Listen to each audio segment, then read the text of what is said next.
I am Philalitheia. I am about to step out of here. I'd like to give a shout out to my guy Eric Whitman. Um, he's building me a house in his Let's Play at the Forest, and it's very touching and very heartwarming. Um, Eric, if you watch this back, I would recommend that you talk a little more, buddy. It's hard for me to put you on as background noise if you're as quiet as I am. See what I'm saying? I can't be quiet and give you my full attention.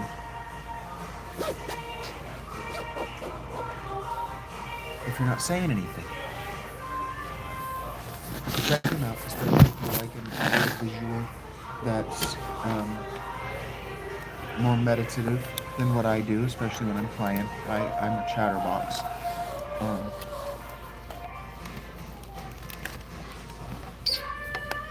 Tonight, I am going to read from the peregrinations of the Three Princes of Serendip. I'm still packing up to get out of the Panera.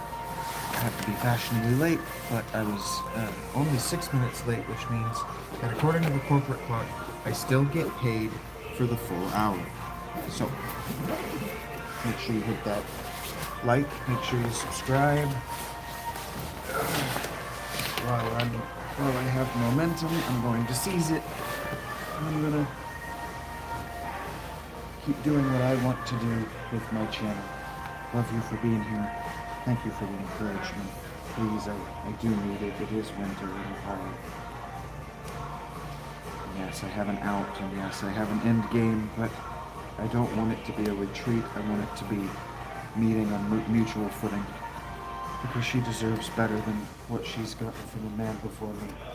Okay, so tonight, what I want to talk about is,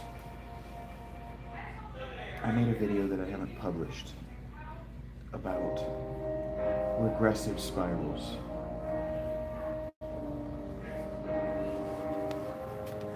And I didn't make it because I didn't publish it because I didn't offer a positive alternative to regressive spirals.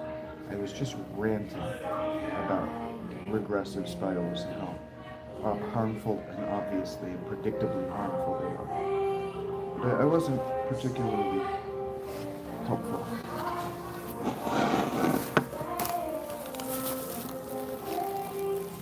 So I'm going to try again.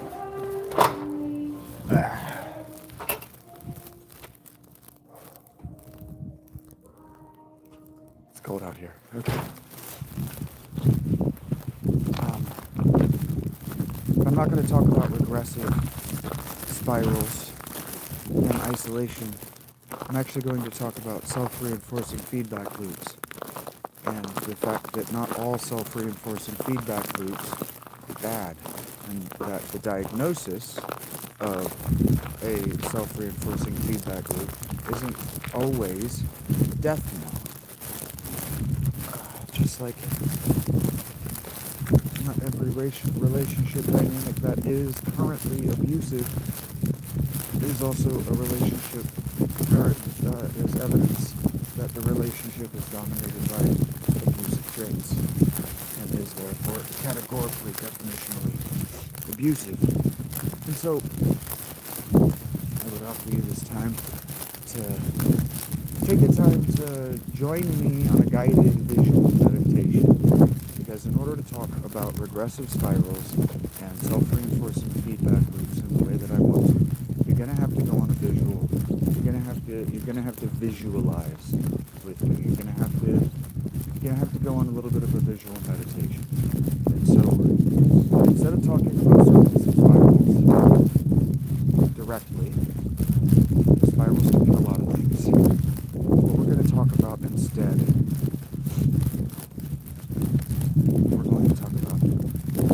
for a little while is astrophysics. And I'm going to invite you to think about what the universe is. Because in order for me to say that if you have a central spoke and a unit of energy, and you set that energy in circular motion around that spoke, a series of different, there are a handful of things that can happen. In order for you to begin to visualize what I'm talking about, you do need to understand how the universe works.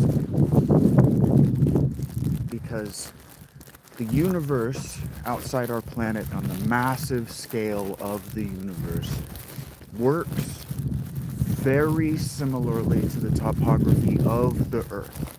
So as above, so below.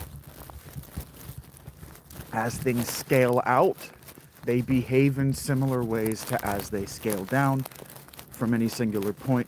And then from that point, if you start again, if you scale down, it continues to behave in ways that it did at the starting point. Similarities, as above, so below. They're not always direct parallels, they're not always one-to-one, and they're not always obvious, the similarities. But in order to understand time-space, the first thing you have to do is you have to stop thinking in grids. Stop thinking in neat cubes. Because the universe is not made entirely of cubed spaces. Cubed spaces are useful for units of measurement, but they aren't always, and they're very rarely representative of natural phenomenon or natural arrangements, natural organization. So even your brain doesn't map out space in cubes, it actually maps out space in three-dimensional hexagons. Okay. So the universe behaves, it would be more useful to you to think of the universe as a massive and incomprehensible network of interconnected and overlapping, chaotically, spheres. Spheres of energy radiating from points. Because something they don't really show you, something they don't really visualize, even with like the magnetosphere around the Earth, they'll show you circles radiating from the center of the planet to show how it radiates. But it doesn't radiate in circles. It radiates in spheres outward. And so you can map each of those pulsating radiations in units of time, and now you're starting to understand what time space is and how it's interconnected. Because the way these waves of radiation, of magnetism, of etc., they're not circles where the energy takes a circular radial path like this out from a central spoke. That's not how it works. It radiates out in waves concentrically at all times. You've seen things that visualize this. You've seen other things like this. Okay. Matter is energy. Okay, space is not energy. Space is what is created. Space is what is necessary when energy vibrates at a particular speed, whether it slows down or speeds up. I think it's actually when it slows down. But when energy slows down enough that it becomes solid things, that it becomes atoms and all of their component parts. And I'm pretty sure it slows down. Yeah, it would have to be because the universe cooled down enough to allow quarks and gluons, etc., to combine and become atoms. And then they blow up, right? Suns and things blow up in these concentric and not always even rings, these waves that are spheres, and sometimes they're waves. They're like disks of energy. Okay. And so what time-space is, the reason it is curved is because it is spheres or spheroid, right?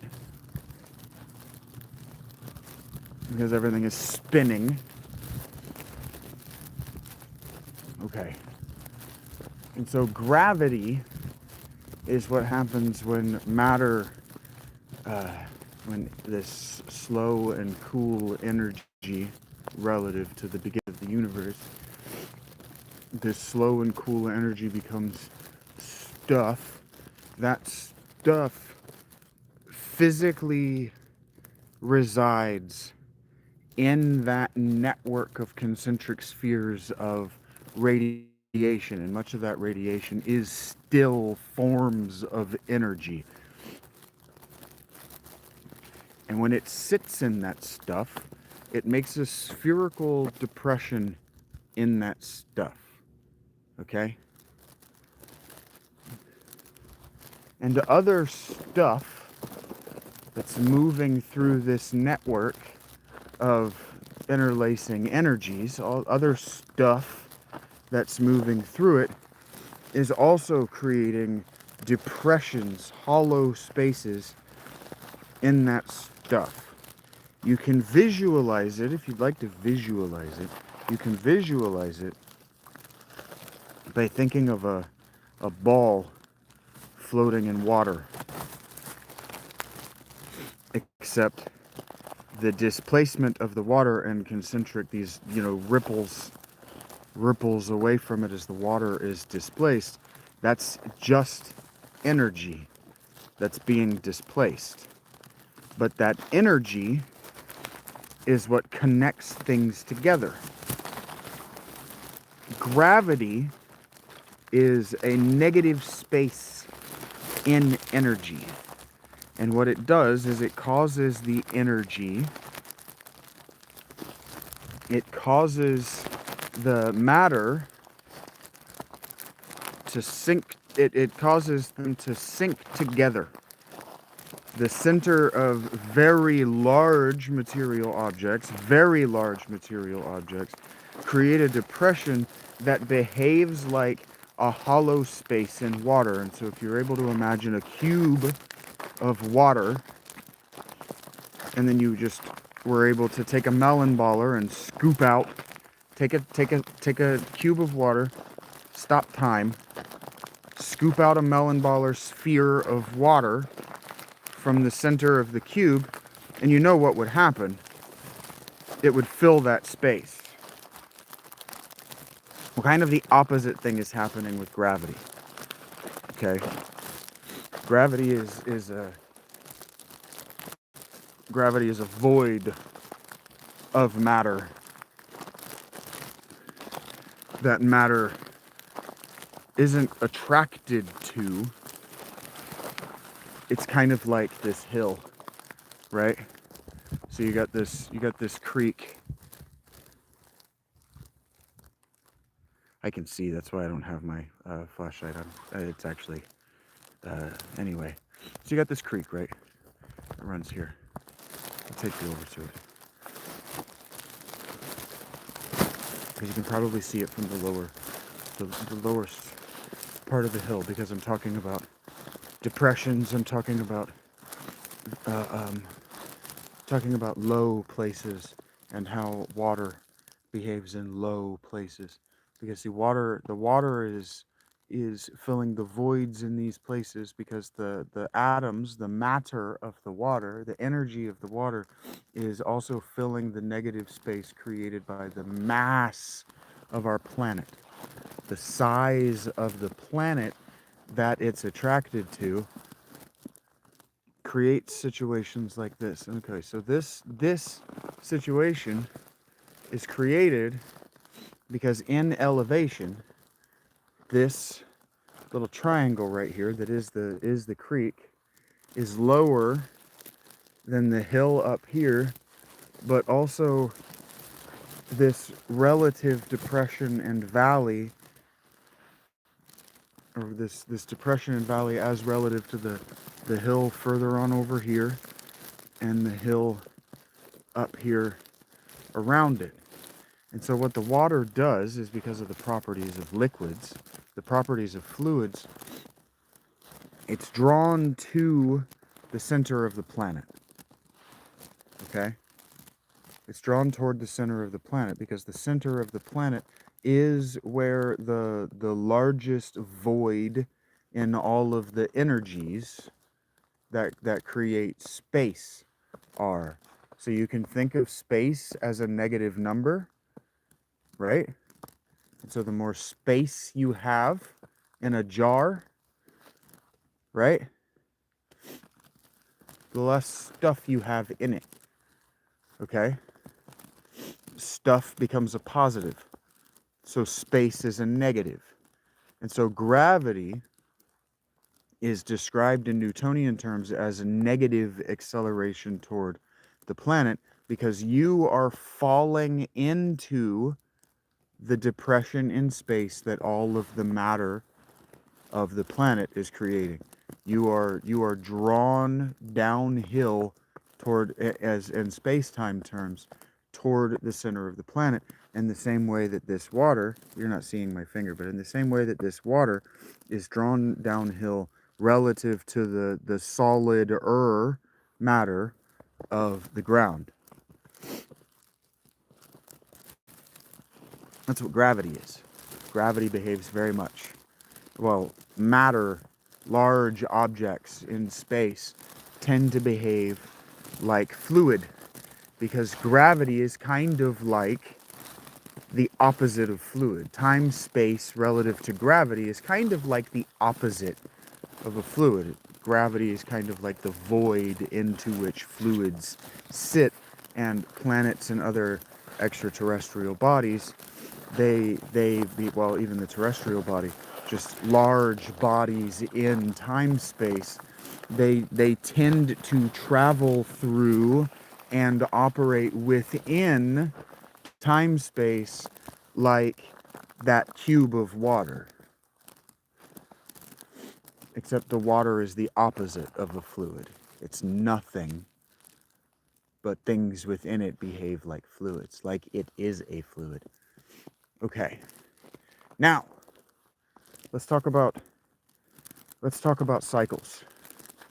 And let's talk about reinforcing feedback loops, because you've heard that phrase, a reinforcing feedback loop, I'm sure, and you've heard it used negatively to describe things like echo chambers as regard political or otherwise cultural ideas, right?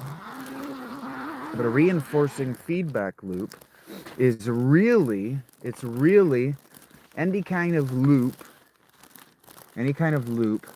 that increases the energy effectively of any object set in motion within that loop. Okay? So I don't think that I would say that the Earth around the sun is a reinforcing feedback loop, because the Earth isn't gaining velocity and momentum. I would, however, say that the hello, Tyrannosaurus. I would say that when my brother and I would make Hot Wheels tracks that increased the speed of the car every time they made it around the lap, that I would say is a reinforcing feedback loop. And that can be a metaphor for anything.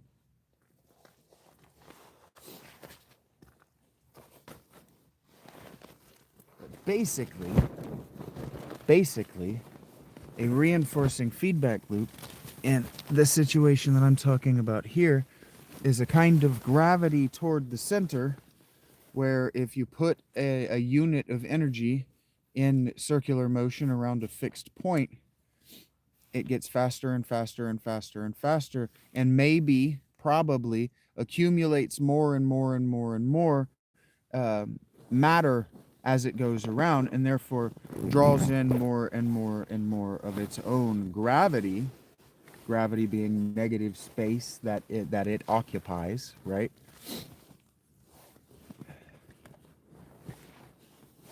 And I don't think that happens naturally. I am of the opinion that does not happen naturally. That probably does not happen very often in the galaxy as or the universe as we understand it, because of laws such as Newton's, right? Objects in motion tend to stay in motion, objects at rest tend to stay at rest unless acted on by an outside force. And an outside force can mean a colliding object, it can mean an exploding star, right? But things tend to not gain velocity. And then once they're moving, once they are moving, they don't tend to gain more velocity in the direction that they're already going. So, for example, comets like Halley's comet that has that orbit that includes being in the Earth sky, visible from Earth, on a regular cyclical pattern. Okay, that that has never been observed to gain angular momentum at the exact direction it's traveling. But humans' intelligence is capable of this. So, for example, humans are capable of building craft or accelerants, such as in The Martian, that allow them to what's called slingshot around gravity wells, to use escaping the gravity well to gain angular momentum in the direction they are headed. I don't exactly know how the physics and the mathematics works for this. I just know it's possible that if you get yourself in orbit, into orbit, around something like Mars, this is in the plot of The Martian, get yourself into orbit around something like the plot of Mars, and then you accelerate at the right time for the right length, in the right direction, for the right length of time in the right direction at the right velocity. When you escape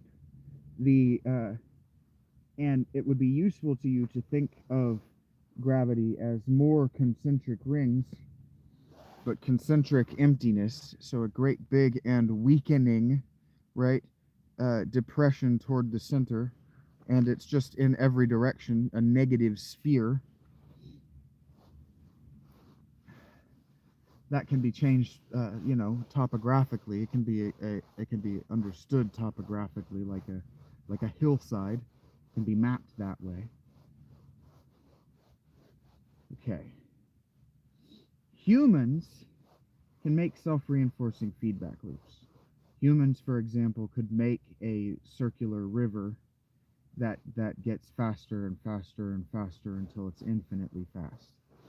It's so fast it could be used. In fact, what it would result in is carving the ground that it was made in, or the surface that it was made in, and eventually dissolving, eventually turning itself into a solid, or something like a solid, as it, or at least getting to the point that it had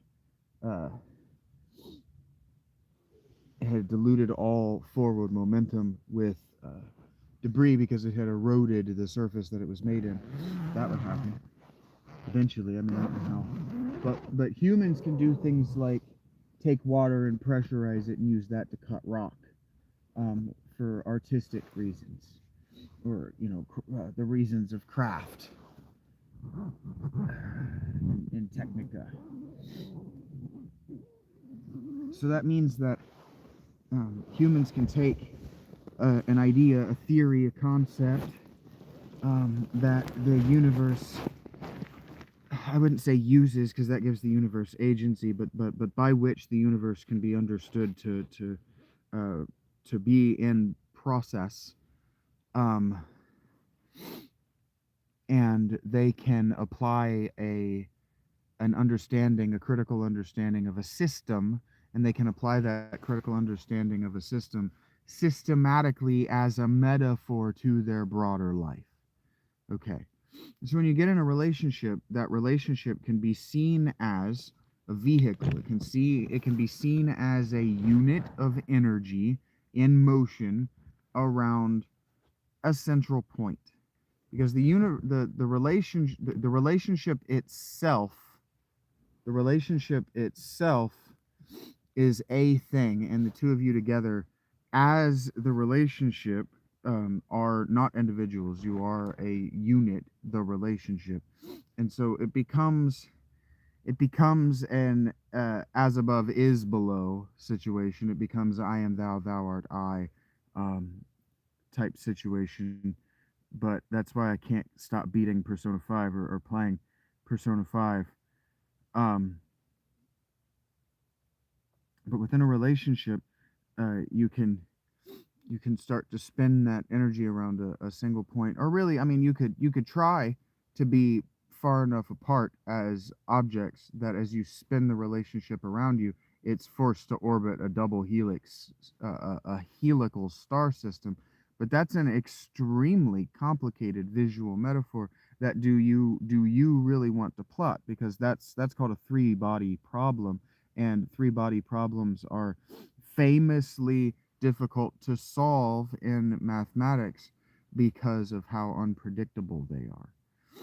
And so basically, what I'm saying is that if you're trying to get a relationship in orbit around two people, you want those two people to be as close together as possible, maybe even unified as one thing, so that the relationship itself in motion is in motion around itself.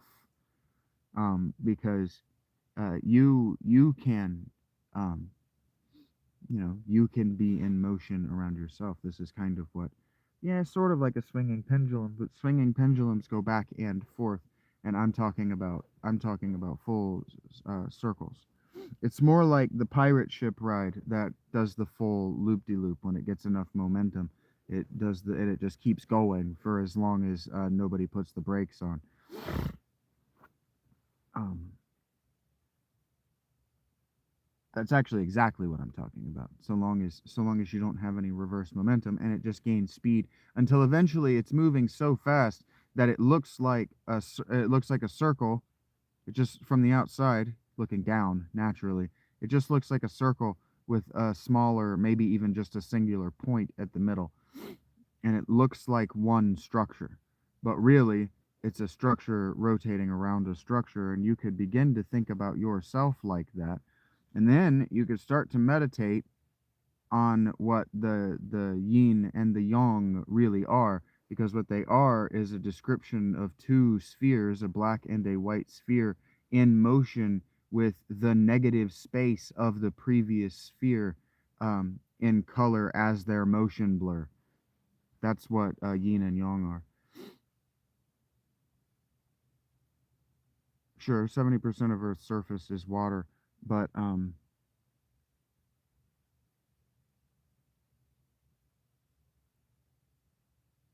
the amount of earth between the core and the bottom of the deepest parts of the water is um, something uh, like 1,000 or 10,000 parts to one. There's significantly more earth than water.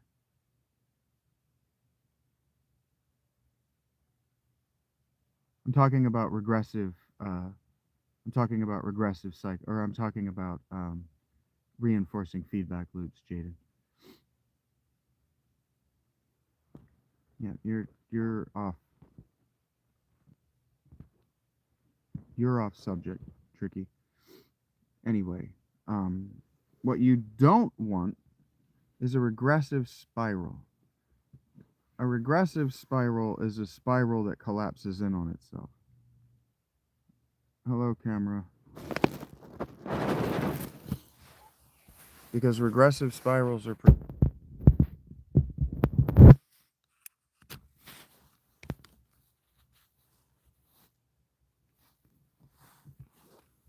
reinforcing feedback loops are also predictable, and they're prone to for the relationship to careen off into nowhere if it's not under control, or so powerful that it just goes through anything that comes into contact with it, or at least bounces off anything that comes into contact with it. And you could really think about everything I'm saying right now as just a broad metaphor for what fidelity is. This is what fidelity is. Anyway, that was half an hour. That was my intro. I am going to be reading The Three Sons of Princip tonight. Um, so long as or as soon as the conversation becomes either negative about what I don't understand or boring to me. I'm doing drugs right now, prime time. Don't tell me what to do, camera. You're not paying me enough money to even be speaking to me at all in that tone. Oh no.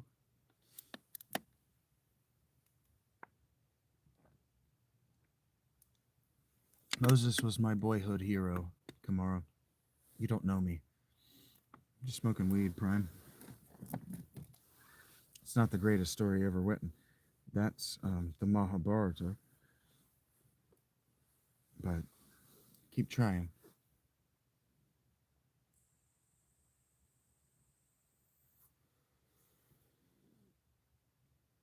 I don't know what that means, polyish.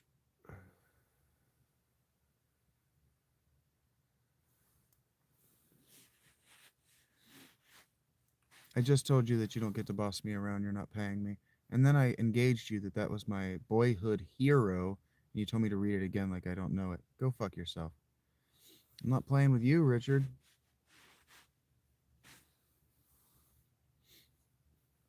So anyway, you got half an hour. If the conversation remains aggressively negative and offensive, I will just be turning you off and going about reading the book. I do have a back door to this thing. I have a great day, Tyrannosaurus. I had a great day. I played some Shadow of Mordor for the channel. I played some 7 Days to Die for the channel. It was a good day. Now I'm doing this.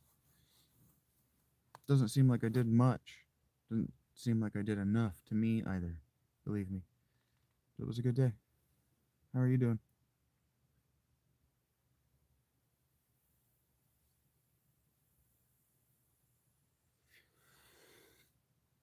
Good, thank you, Ray Ray. It's good to see you. I don't know if I greeted you. I was in the middle of finishing up a thought quickly. Story-based games? Rarely, Raccoon. That doesn't mean that I don't like the game. I rarely like the story. I rarely engage on any level with the story.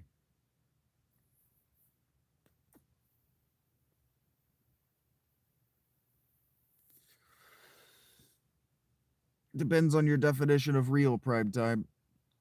Real is a word that has many, many definitions.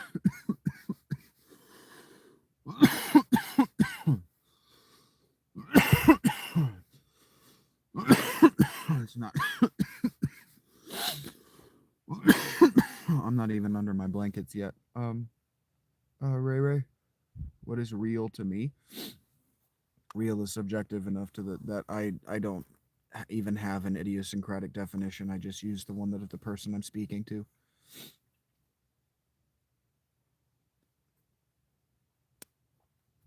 It again, you even use real and air quotes, so it doesn't have it. You're actually using an anti-defined word, polyish, and I just said that I don't have a working definition, Komodo.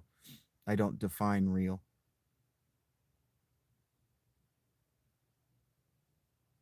Okay, Remy. The last time I had a shower was in September of 24, and the last time I shaved, no, I actually do not. I lack a working definition. I lack an idiosyncratic definition of real. I know and am fluent. No, I no. You're not listening to me, Komodo, and it's going to upset me. I do not have an idiosyncratic definition of real because there are so many that I'm fluent in other people's, and I just rely on the definition of the person I'm speaking to. Well, you'd have to you would have to define transcend and reality, polyish. If that's how you feel, Remy, none of your business, user. Can I define happiness? Um, Serotonin. You don't know what idiosyncratic means, Komodo.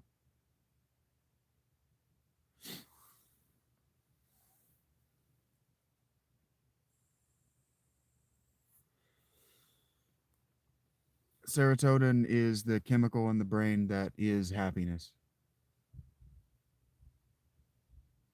None of your business, Prime.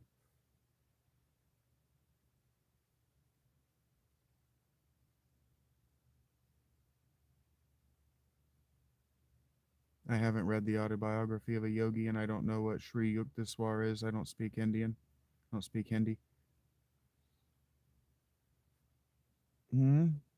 I I don't know. I don't remember what makes me certain. How I am certain that you know something.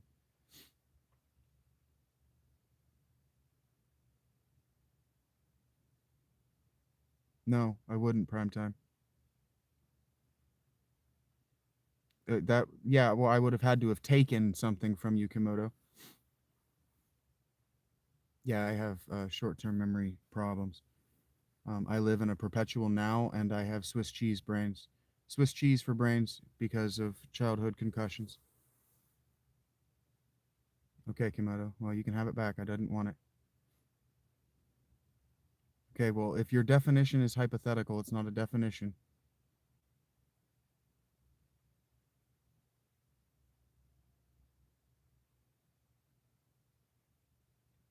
Sure, but what makes you happy is outside what is happy.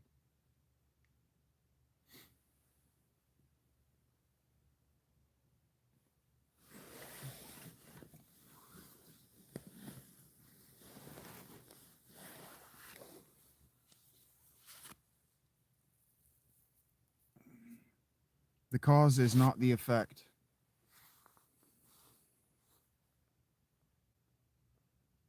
I am talking to things that aren't real or tangible, prime time. I'm talking to words on a screen. Those are neither real nor tangible to me.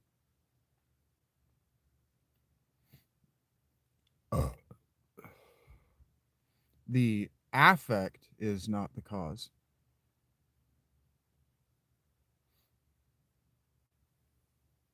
The affect is the appearance.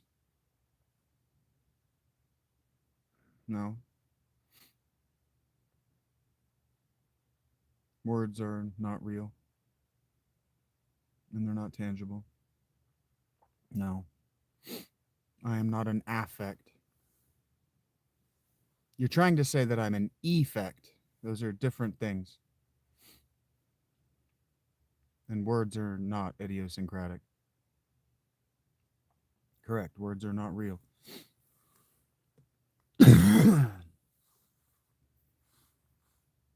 Words are ideal.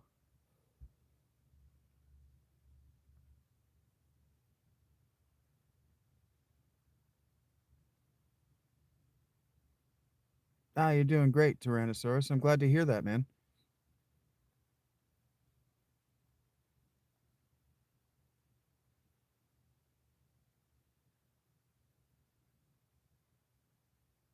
No, it is not cause and effect. It is cause and effect. Idiot. No, I can't. I can't explain what real is. I don't have a idiosyncratic definition of reality.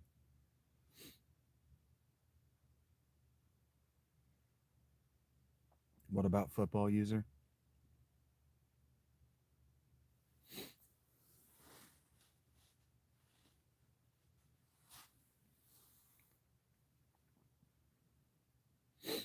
Komodo collects words like a monkey throws shit.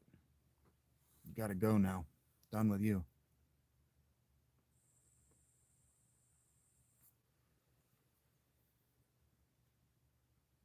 Thank you for telling me what I should do after I'd already done it, Raccoon. I appreciate you. Yes, concussions as a child user.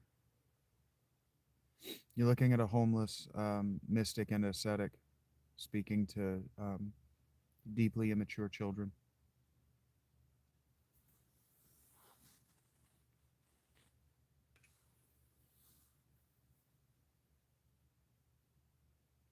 How you doing, Thugs?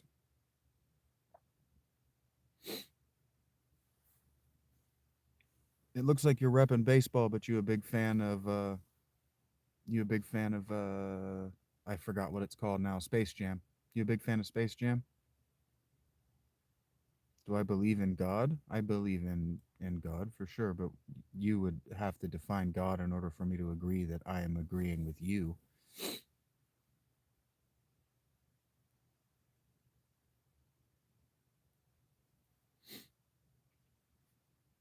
And I believe in many things that aren't human consciousness, but yes, I believe in extra human consciousnesses.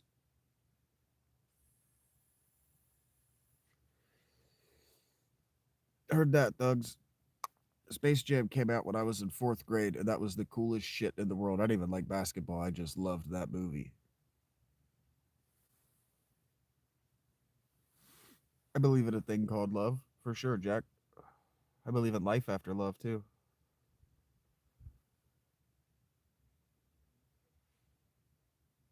Understood, Tyrannus.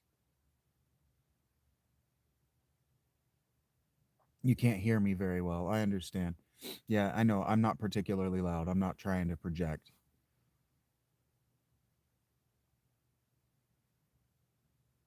Yes, I made a share reference. Go. Do I believe in them? I don't know how I could disbelieve in them. Do I believe in love at first sight? Sure.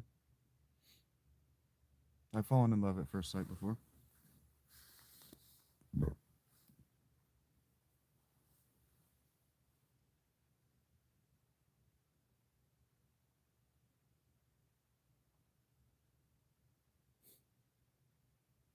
Now, I can't see you, Thugs.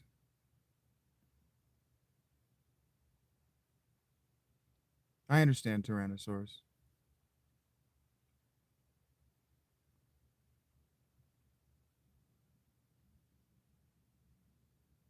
I don't know what you mean by in conjunction with government conspiracy, but I think you've listened to me talk about scientific. Well, I don't really know what you mean by scientific facts because that can mean anything. But scientific consensus, yes. I am indeed a sleepy lesbian.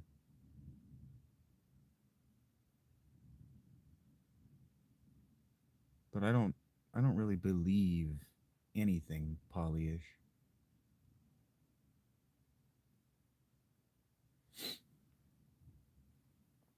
Belief is a significantly lower. Um, I'm a positivist nihilist, yes, Brian. I identify as a positivist nihilist, yes. Belief is just a significantly lower level of um, worldview anchor than certainty. No, I don't play guitar. I played a little bit of bass, but I can't. No, I can't play guitar because of my hand. I don't want to talk about it again tonight, but no, I don't play guitar. I've I don't know that I've ever heard anything Tarantino has ever said, and I don't know what a Paul Dano is. Sorry, user.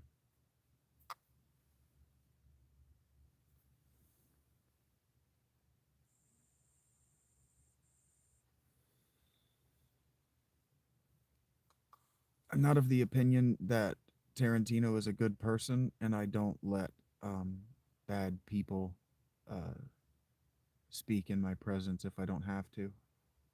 I don't listen to bad people, so I don't know that I've ever heard Tarantino speak. Tarantino's not the goat. Tarantino's a bad person.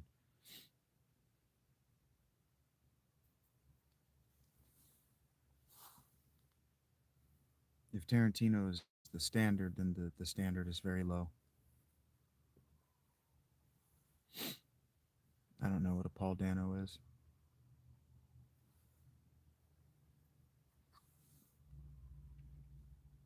and I didn't watch There Will Be Blood.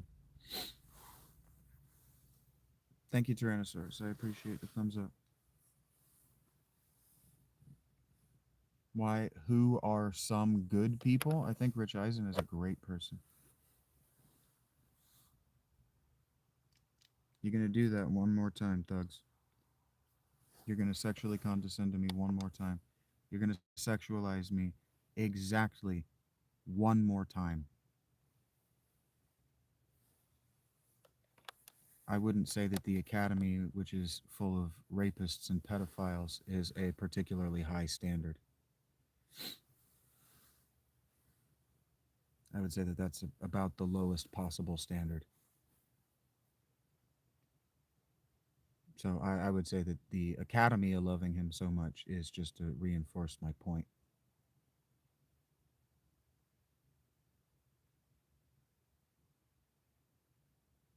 I think Andrew Whitworth is a just an absolute stand-up person.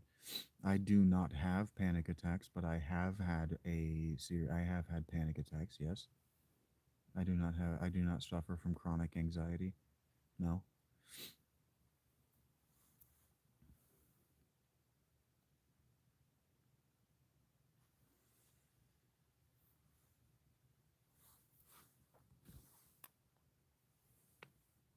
the anxiety I do have, I know how to manage. So, what do I do all day? Well, I spend a lot of time sitting around doing what appears to be nothing. I record myself playing video games for a lot of hours of the day. I do this for a lot of hours of the day. I stay busy.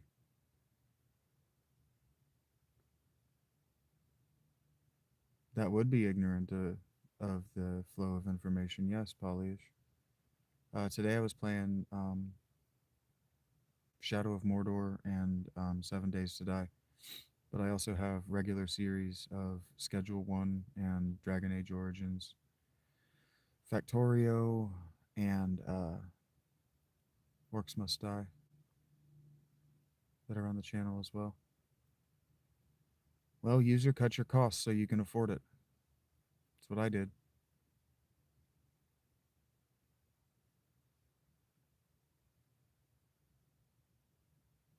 Find a way to make money at it. If you find a way to monetize your time, you can do whatever you want with your day.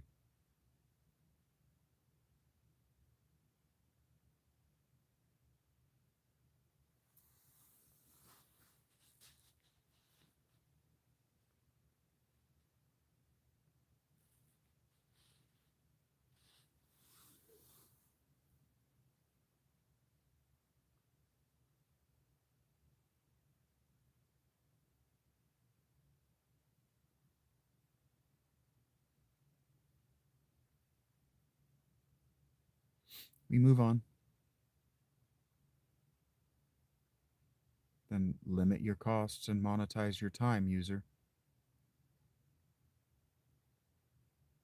Then you can do whatever the hell you want with your time. At the Panera and the Taco Bell that I spend my time in, prime time.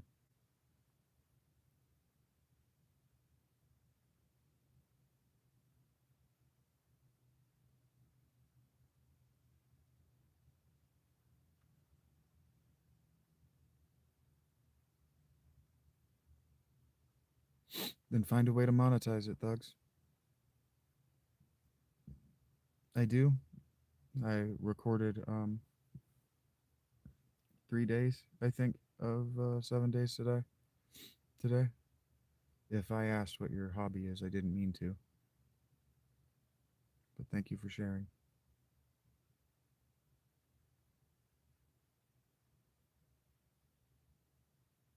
Okay. The developer of um, the 7 Days to Die mod, Darkness Falls, is caring for a sick wife or relative. He found a way to monetize making mods for a game he was playing. I don't know if you're asking me if I'm an a limited lifetime or a corporation, Dualtrons. I don't know why you're asking that question. I don't know what it means.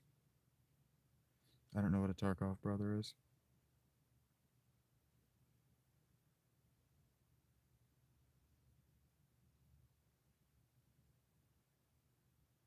If you think I'm avoiding the world, I don't know how you're talking to me, user. No, Clark. Life is more pure when you don't have to think about making somebody else money so you can eat. Ah, I heard that. I do have a girlfriend, Primetime. Okay, if that's how you feel, user, you're welcome to go and spend your time elsewhere. Talk to someone else.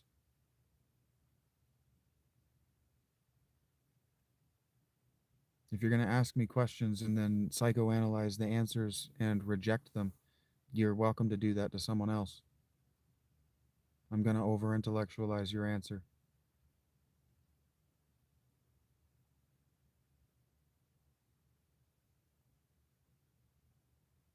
Didn't I, Primetime?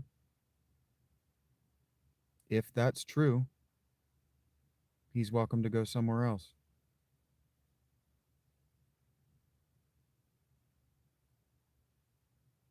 Because I'm just going to over intellectualize the comment anyway, because it's included in everything.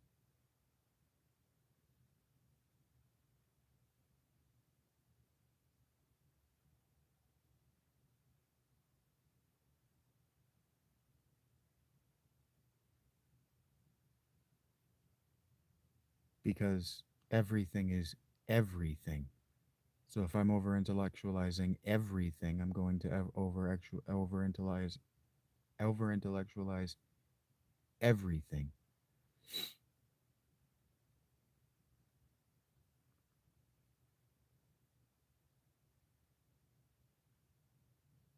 I have Primetime.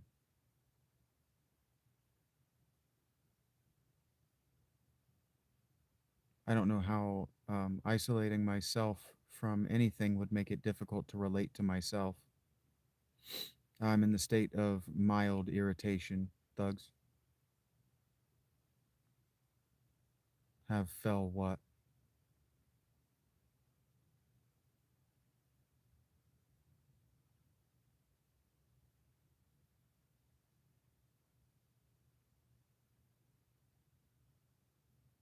It's the question you asked.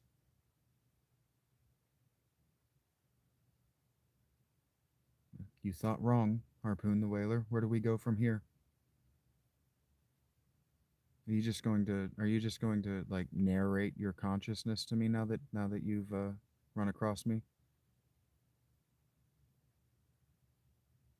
No, Primetime.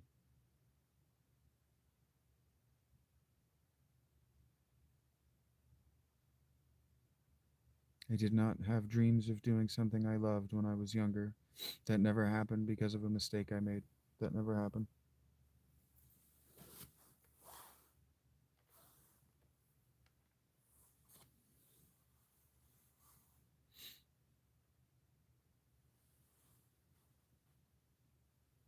Did I have dreams? Everybody dreams. It's a function of a healthy brain.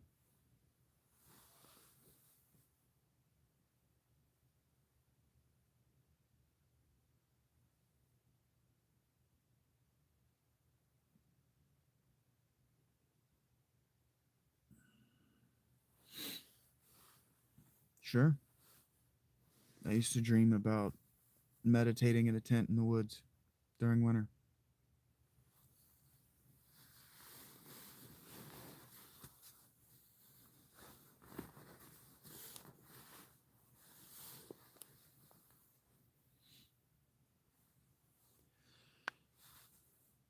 Is ideas that I believe is true considered truths to me? No.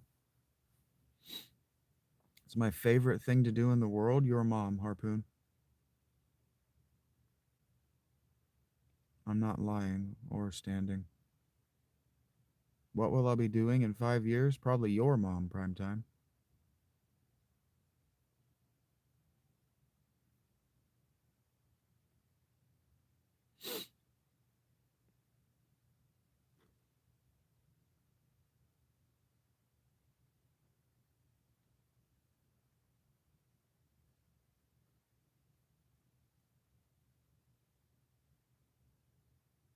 Because the rule is not to be an asshole, Primetime.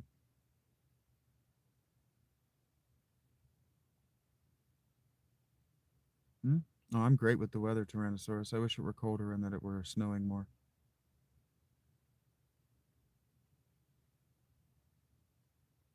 No, but that's a good. That is a much, much, much better face comp, Ryan, than the ones I usually get.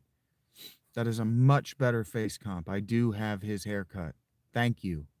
And he actually wore these glasses for one season.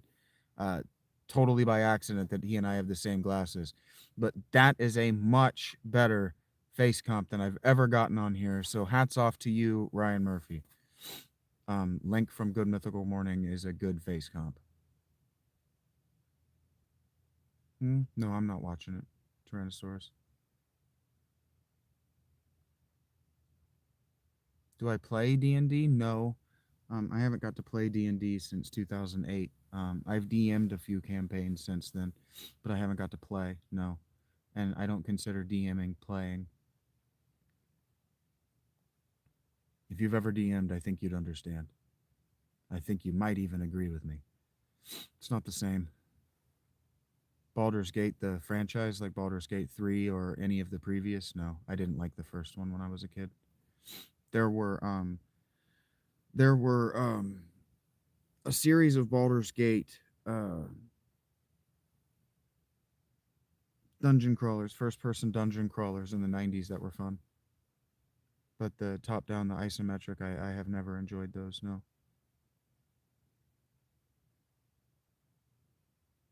Soundgarden's okay.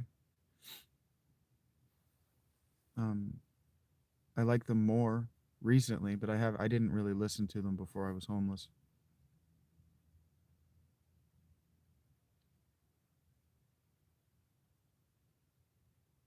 I'm not sure what you mean. The third is nothing like the first. It's in the same genre, and it's based on um, the rules of D&D. So I'm sure it's almost exactly like the first one,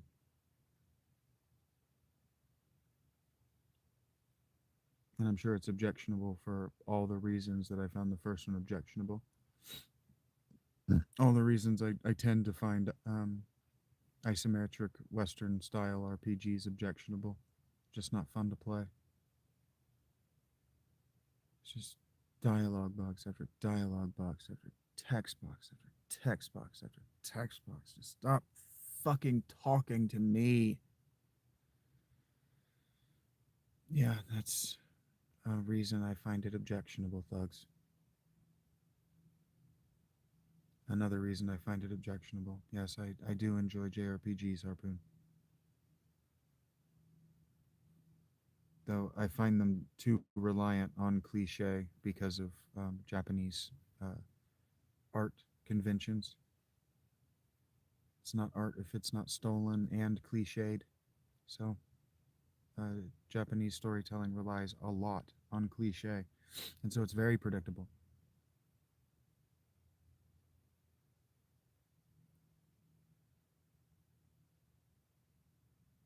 But it wants to be. It doesn't have the same oral tradition that the Indo-European and broad Western tradition does. I'm not asking it to be different. I'm saying that because it is what it is, I um, I find it a little tedious to experience sometimes. It can also be very dialogue heavy, very text heavy, very very exposition reliant, and I don't like exposition reliant games. Yes, I've played almost all of Tetsuya Nomura's titles. I played the first three Dragon Guards, and the first Nier and Nier Automata. Yes, Tetsuya Nomura and Yoko Taro are two of my just very favorite storytellers.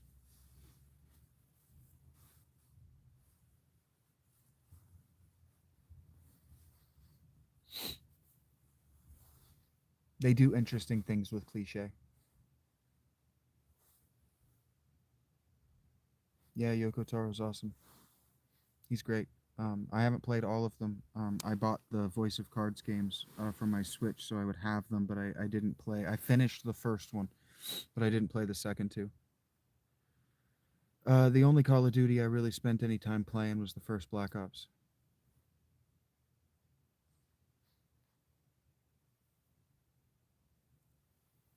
Yeah, he breaks the mold. He breaks the mold over your head repeatedly, but he breaks the mold. Nobody has ever done the kind of damage to me that Yoko Taro has done.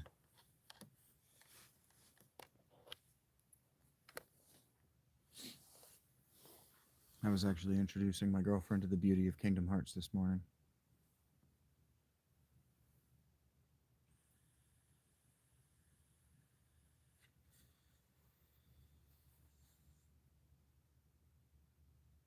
Um, no one, I would say, Thugs, that as far as taking a gameplay loop and repeatedly hitting you in the head with it, and making you enjoy every second of it, is I would say that nobody does that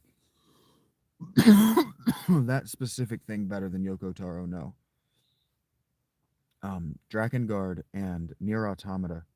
I didn't finish the first Nier because I didn't know it was the same guy. I was just like, what the fuck is this depressing and confusing nonsense? And why won't this bitch put on any fucking clothes? Um, but Nier Automata was a gruesome and heart wrenching uh, experience that I will do again someday, but it's gonna take me some time.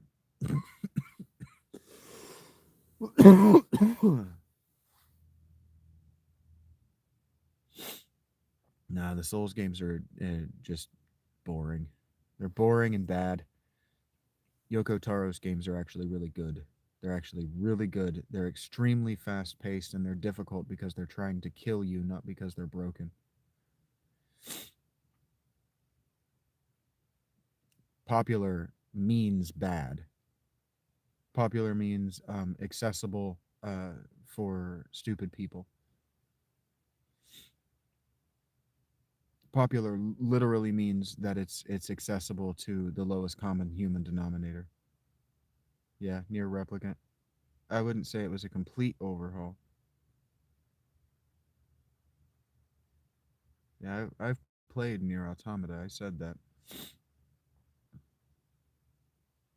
Yeah, Souls is trash. Dark Souls and all of the all of the From Software games that aren't the mech games are trash.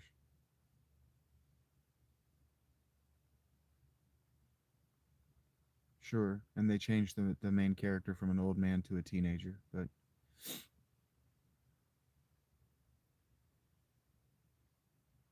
sure, it made some of the it rearranged some of the narrative so it makes more sense sooner. Yeah,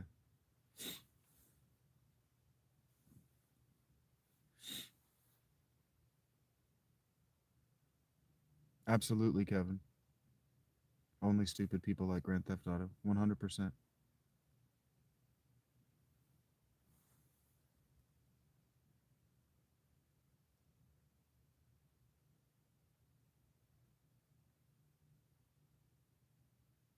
Popular means accessible to the lowest common denominator. It means a third grader could pick it up and find the same enjoyment. I know that, Harpoon. I'm demonstrating that I am aware of what you're telling me and you need to change subject.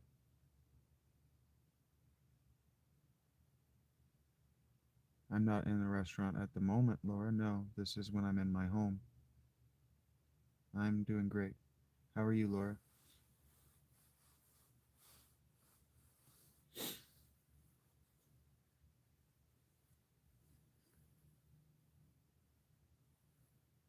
No, popular does not mean enjoyed by a large portion of fans. Popular means either, well, no, popular means to do with the populace. And the populace is the lowest common denominator of the human population. Popular means having to do with the broadest amount of the population. Popular means that a lot of people like it because it's accessible to everyone. The populus. Popular.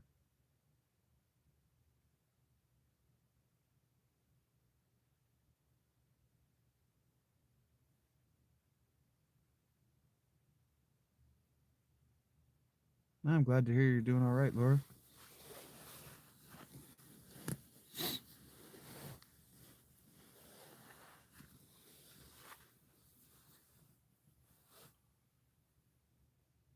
If it's popular, it's plebeian. It's plebeian. No, thank you.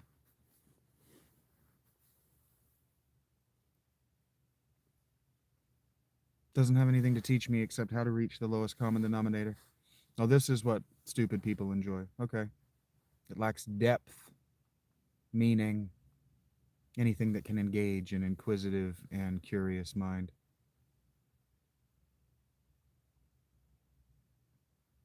Now, I played Demon and Dark Souls long enough both to go, yeah, I could get good at this, but I could also do something I enjoy.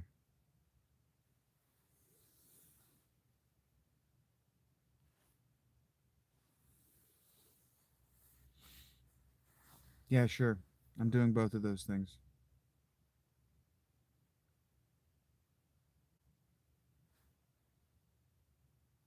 I guess none of you have ever heard of sitting down.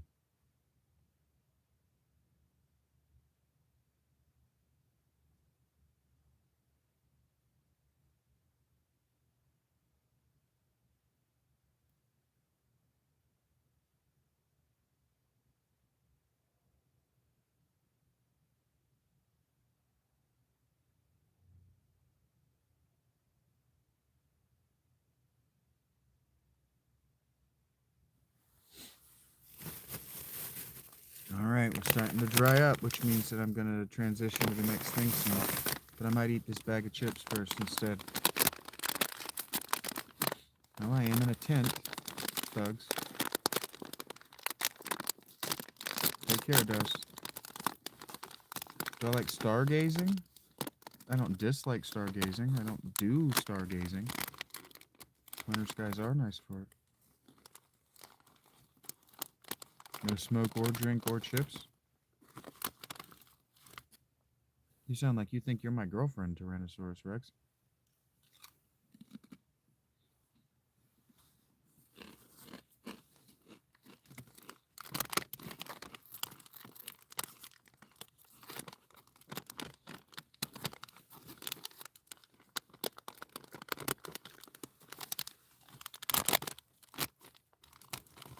Ooh, those are hot. Ha.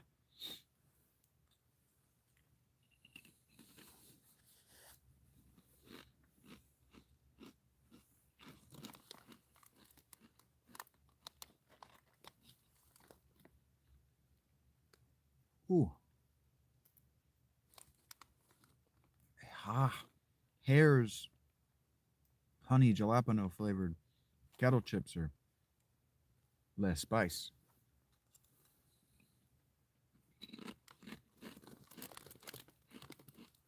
To me, it's actually not that bad. It's probably a hot mild.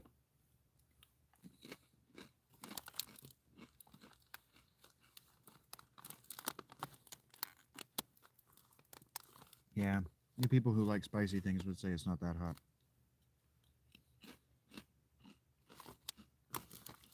It's not that bad. I'll tell you what, it'd be better if I were stoned.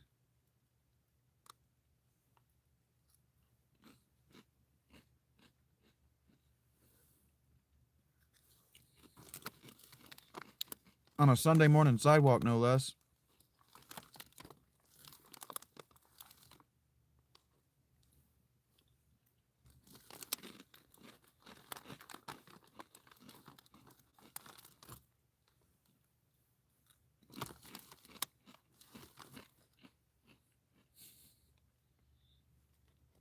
I'm glad you thought that was funny.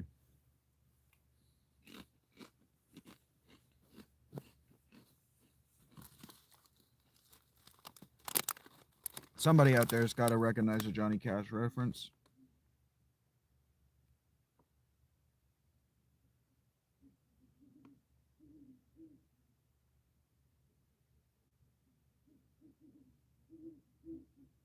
Oh, shit.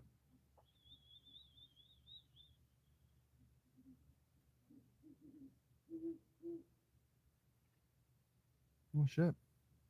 There you go.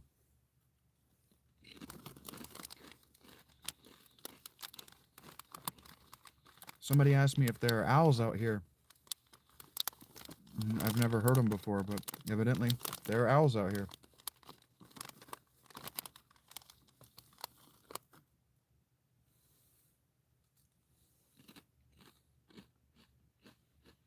What's up, Austin?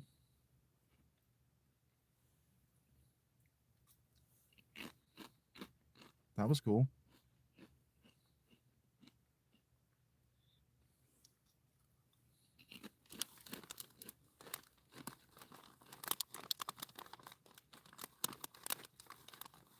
Oh, you see it, man. Chilling like a villain. I'm gelling like Magellan, bro.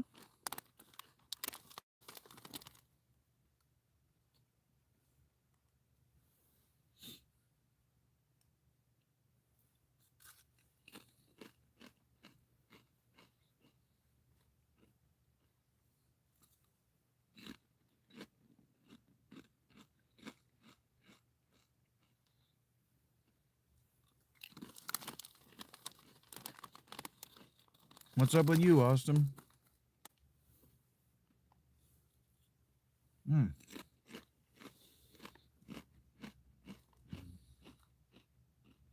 Honey is so damn good. Like,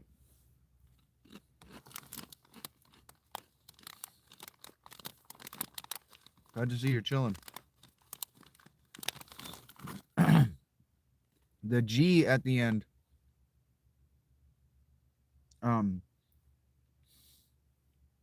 is pronounced chilling. And that's what people say when someone tells them something horrifying. And so I thought you were saying that I said something horrifying to you.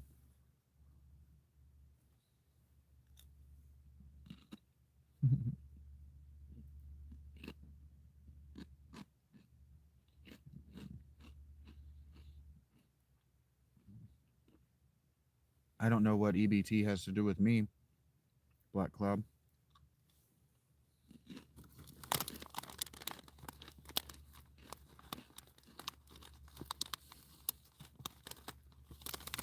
Heard that, us. I was more confessing that I'm a stupid person than that you did anything wrong.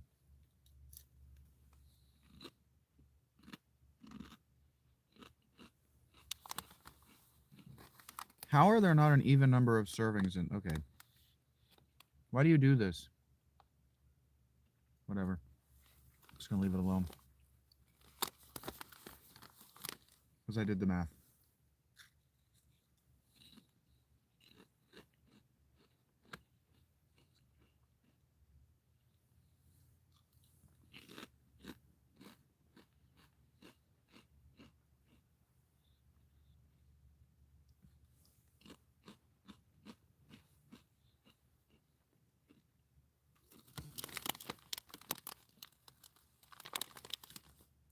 Yeah. They're really good. They're the shouldn't have done that. The Hare's Kettle honey jalapeno. They're really good. They're like really crunchy.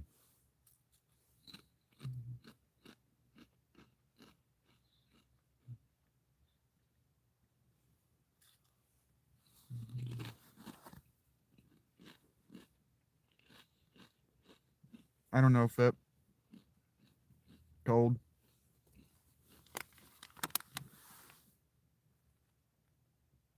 They're really good.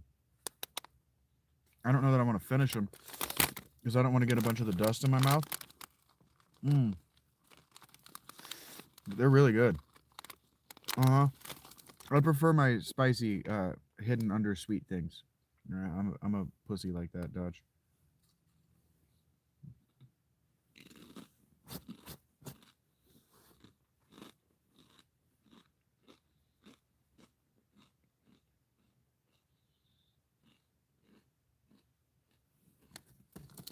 It's really good, Diamond.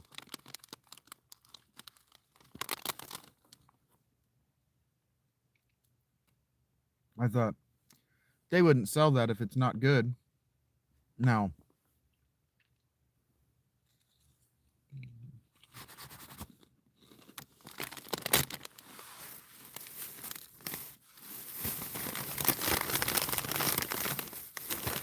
that's dangerous thinking, and my girlfriend is no doubt going to remind me that the last time I thought that, I bought a dill pickle flavored Slim Jim, and it was fucking nasty. So, mix rice in it. I guess if I had rice.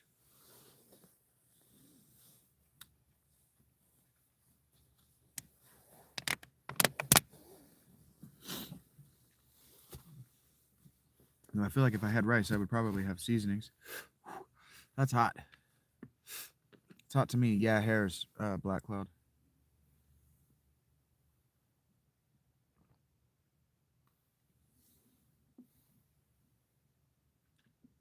I don't know if that's an Ohio brand or what.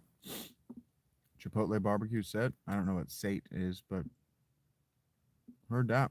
Chipotle barbecue? Oh, yeah.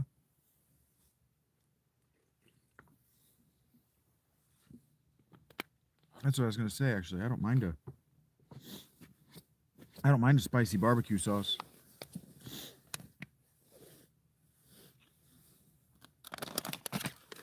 But they don't usually get too crazy. Chip seasoning and rice with scrambled eggs? That seems like a lot of work.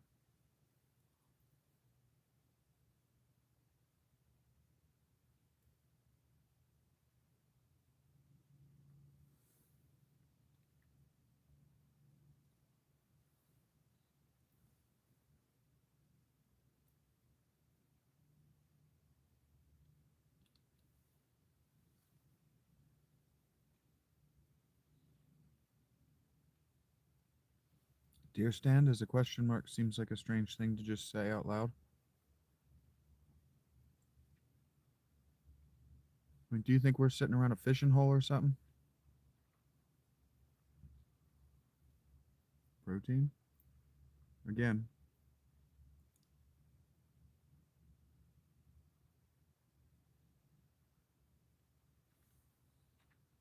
Weird thing to just say out loud.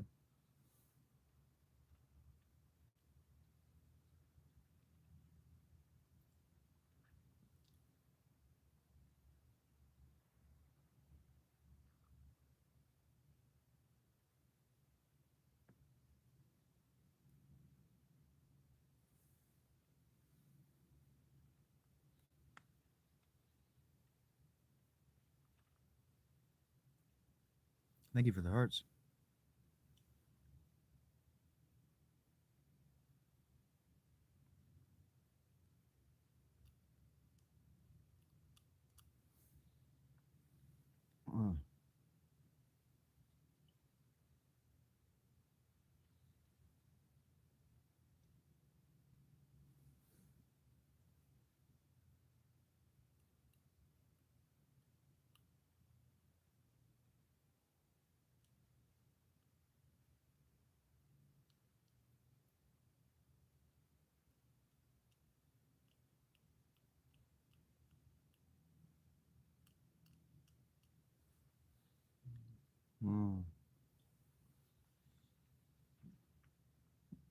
No, I am not Lithuanian.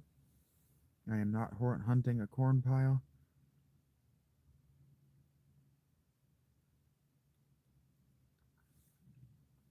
Yeah, Diamond, I would not have.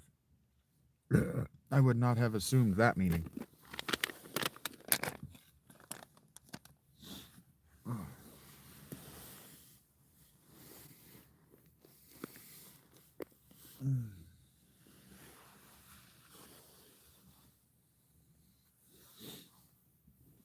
I don't get Ethan Hawke either.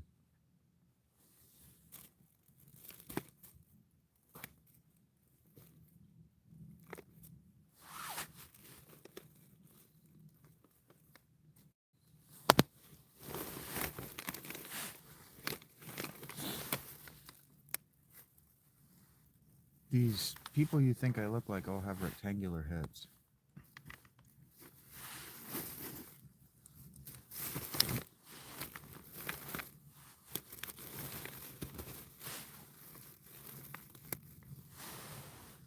I'm not in jail.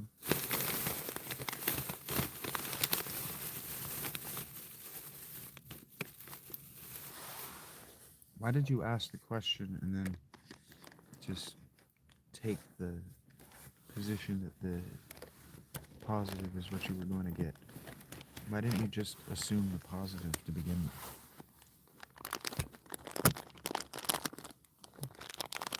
Like if you're going to ask and then be wrong, why don't you just be wrong? You're in jail?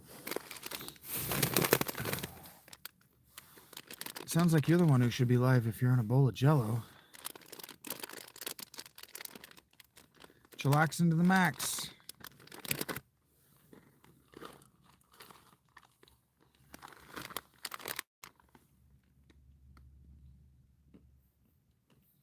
Jail tents?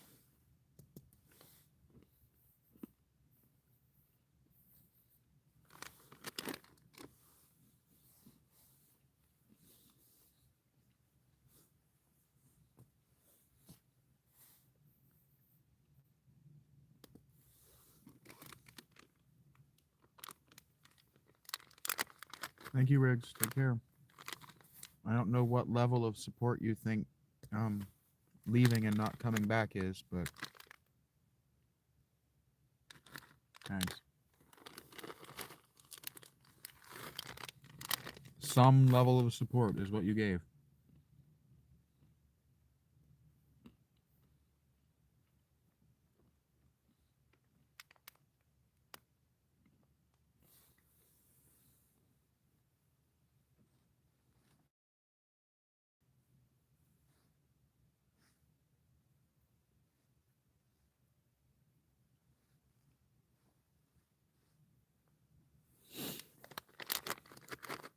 Some days you feel like jail nuts.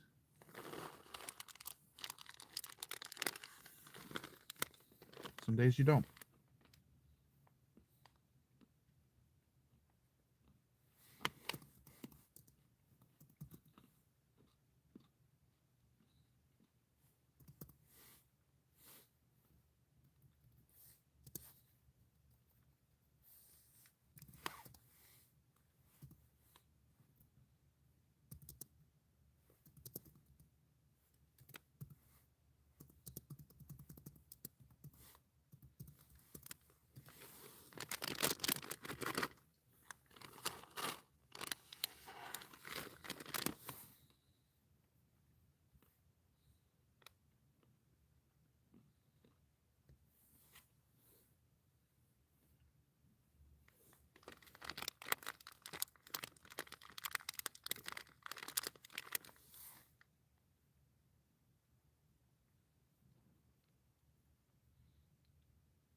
You guys are weird.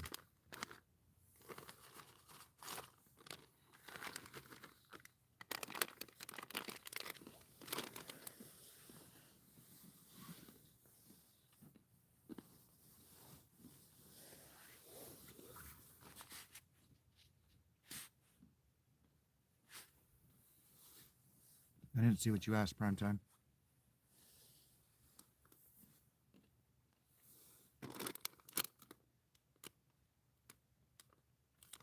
It's just a trail mix. What's up, Clean as Wood?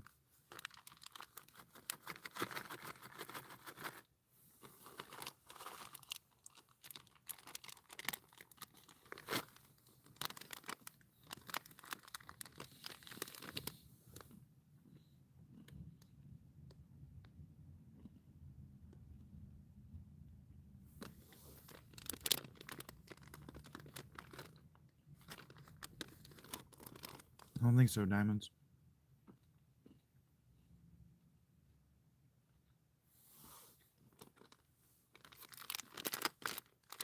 Yeah, it's pretty chilly. It's under freezing.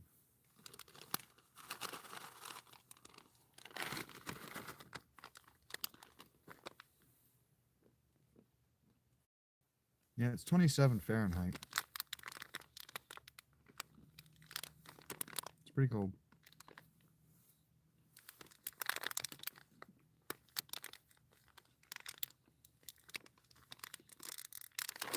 I have not heard of Italian brain rot.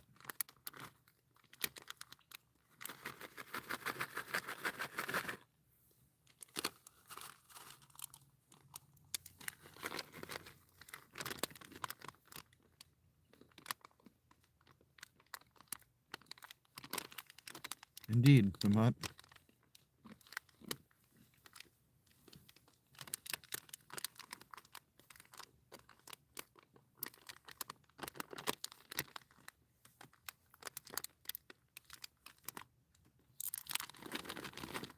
If you want a bag of nuts, get a bag of nuts.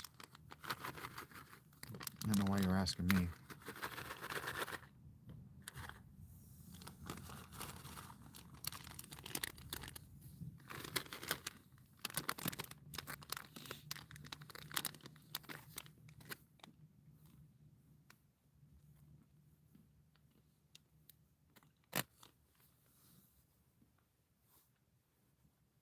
Okay. Do you crowdsource all of your trivial decisions?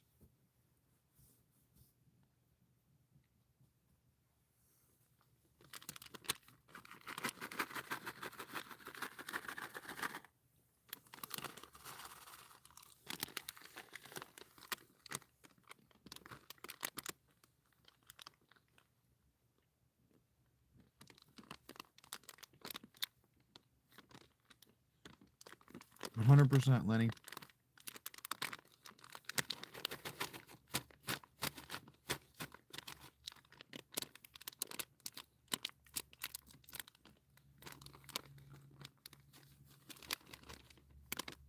Hello, Amanda.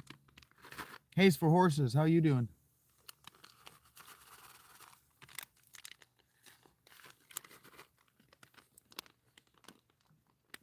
I'm glad you have strong feelings about things, Lenny.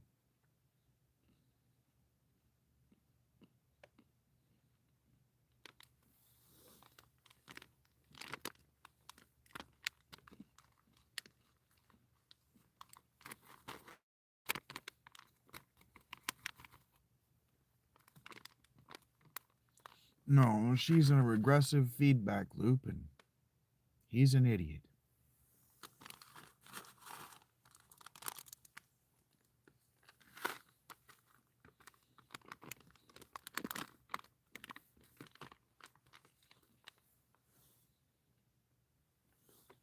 But Lenny, do androids dream of electric sheep? I haven't had a cigarette today, no, Amanda.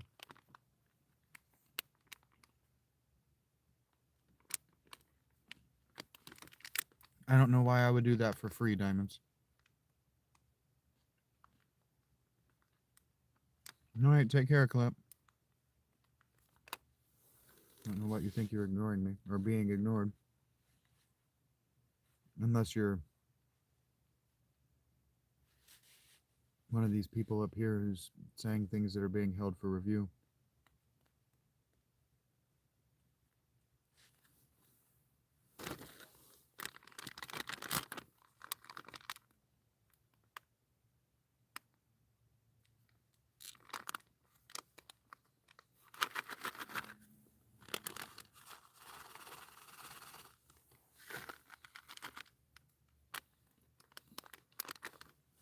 Your mom any minute now, Ty. You probably should, Diamond. I've been insulting you this whole time.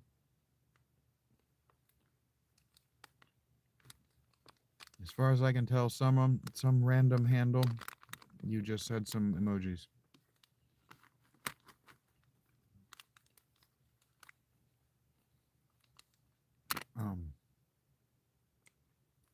Amanda.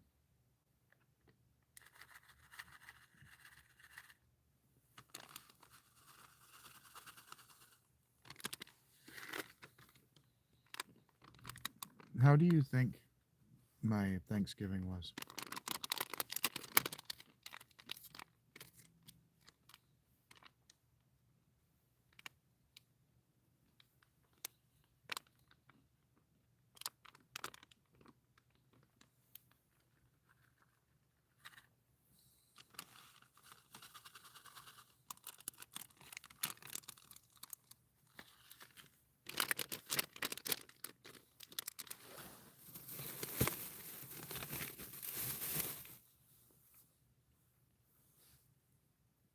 How do you think it was?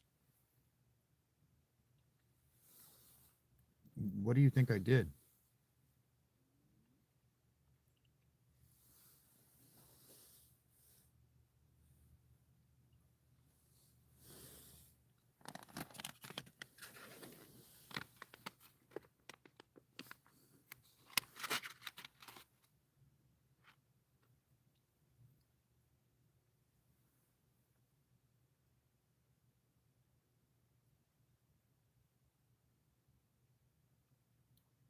Um, Amanda, my Thanksgiving was cold and boring.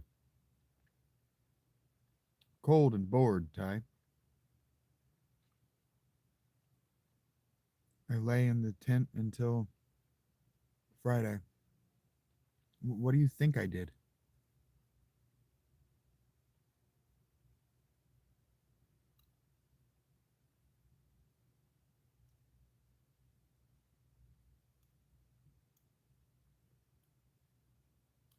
Huh.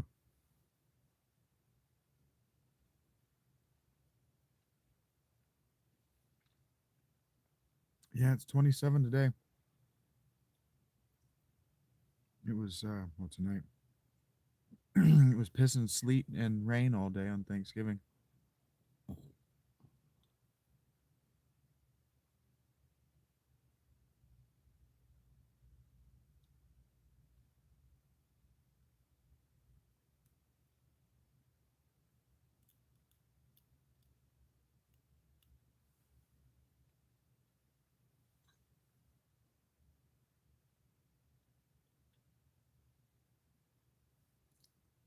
Yes, Tommy, you're the first person to notice. Take a bow.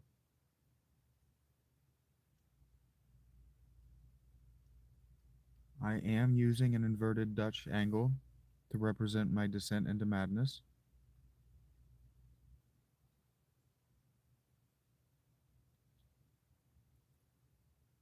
Huh.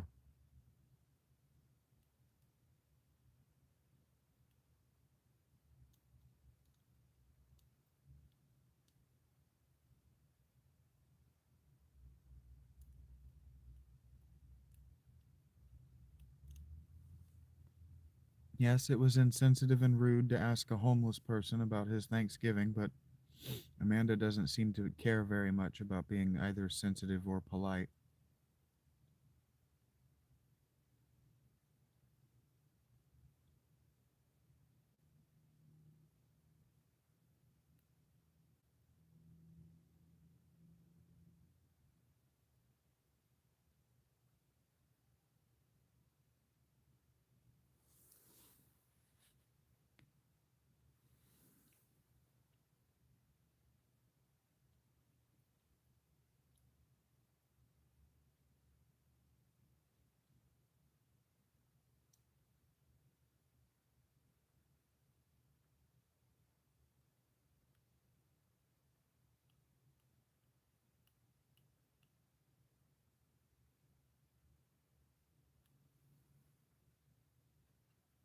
Do I want a domicile? No, I have a domicile. I do not lack a domicile. I don't know what the any ideas means.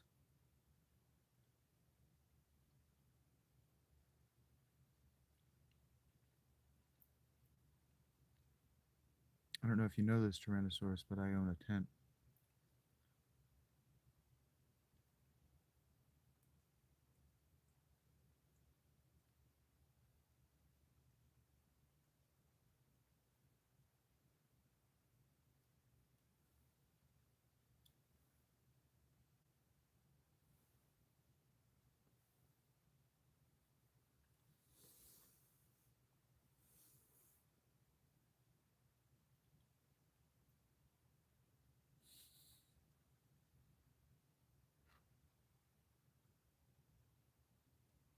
All right.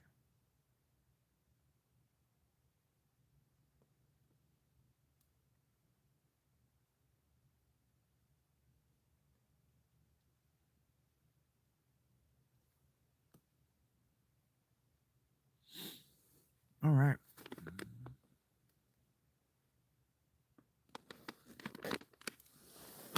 wouldn't? Why would I consider a treehouse or a container? Tyrannosaurus, you trying to sell me a Ponzi scheme? Do you know you trying to sell me like a timeshare or something?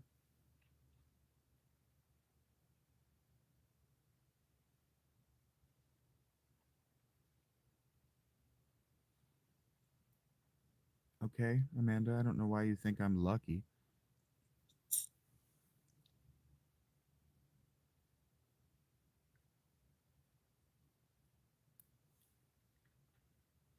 I would say I work hard and I have a lot of skill. And I'm very smart. I would say that luck has very little to do with it. I'm prepared. Like a good Cub Scout would be.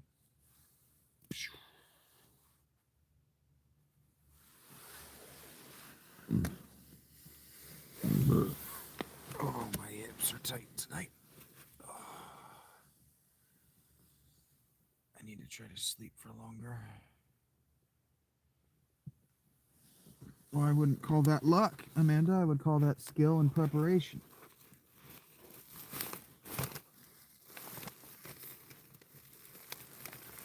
I would call that the fruits of hard work.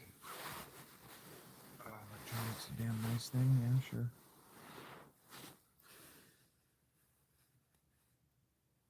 I wouldn't give in any such talents, Tommy. The assumption that one only gets talent, that one only acquires talent by having it given to them, is the assumption of a middle class moron. You have to know nothing about everything in order to believe that you're given talent from somewhere outside yourself.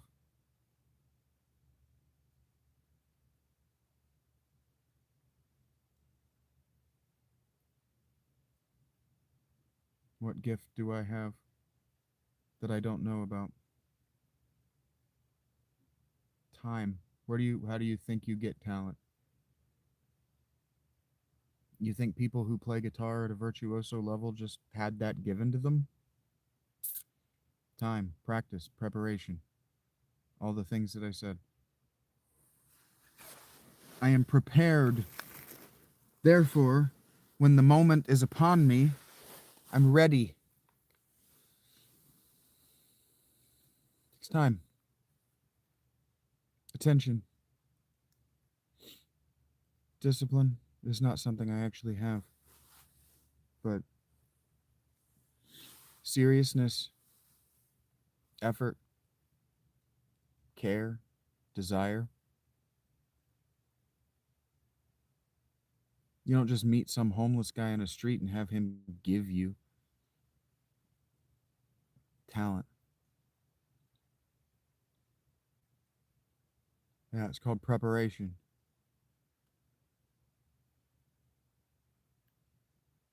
Prepped and prepared are the same word. Prepped is a short version of prepared.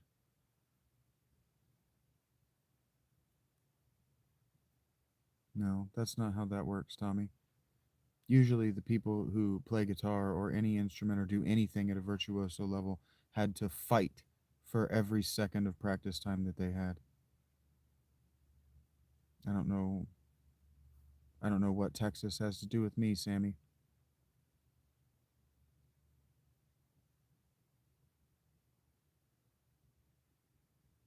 No, I am not afraid to recognize what I have or do not have, Tech. That's correct.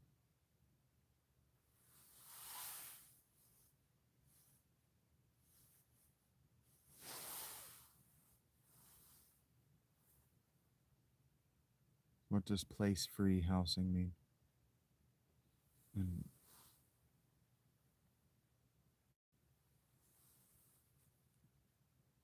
sure they did. I did, Tommy.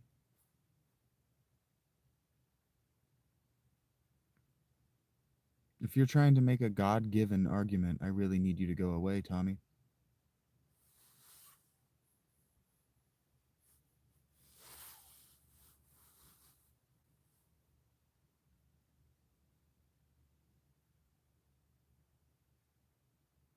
And what if I do mind, Tech?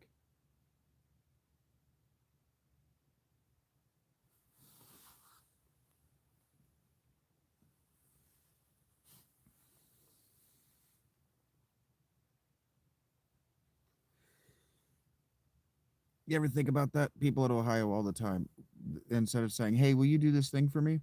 They say, "If you don't mind, will you do this thing for me?" But what if they do mind? What if I do mind? But well, why would you ask a second time, Tech? If I didn't mind, you wouldn't need to ask a second time. You already asked.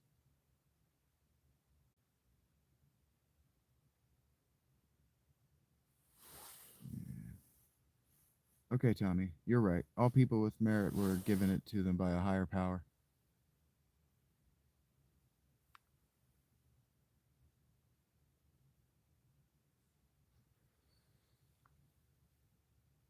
Tommy's trying to say that my parents made me the way I am, and my parents used to beat me and call me names. So yeah, they made me the way I am. Precocious learner, unwilling to suffer a fool.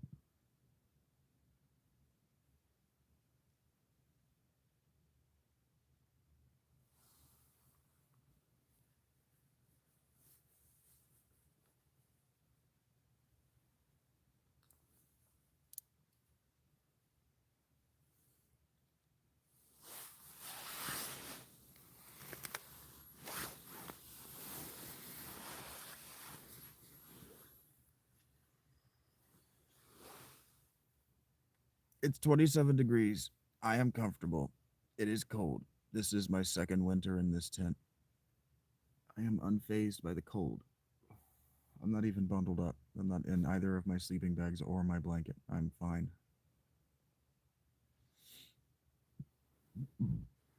My right foot is very cold. It's very wet. I could change socks. All right. I've said a few times now, and I've meant it every time that once the conversation lags, I'm not good in good, well-meaning conversation, good, well-meaning questions. I am going to read this book. I got about I got about an hour 10, maybe 2 hours 10 minutes left of show to run here, and if we're not going to do the engagement part of the show, because people want to ask me inappropriate questions and behave in general inappropriately in the chat, I'll move on. So give it about 2 minutes, maybe a minute 7 seconds, but about 2 minutes.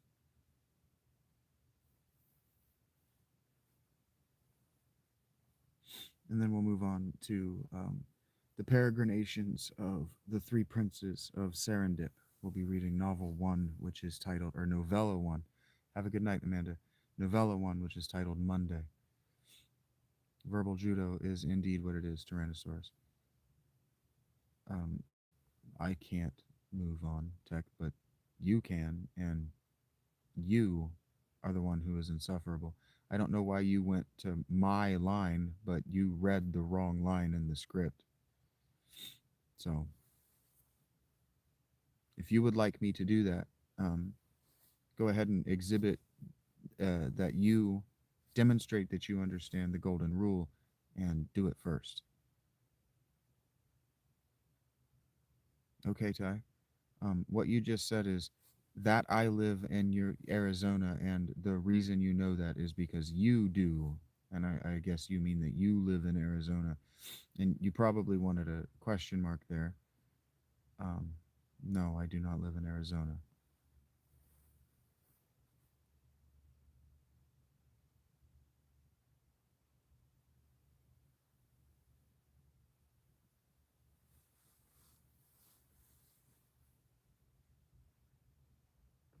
I love how people like tech, like they think that they're on this side of the camera. Like they think that they're the ones on camera, even though they have to go through the step of typing in order to communicate with the person on camera. It's very strange how very many of you organize your parasocial relationships.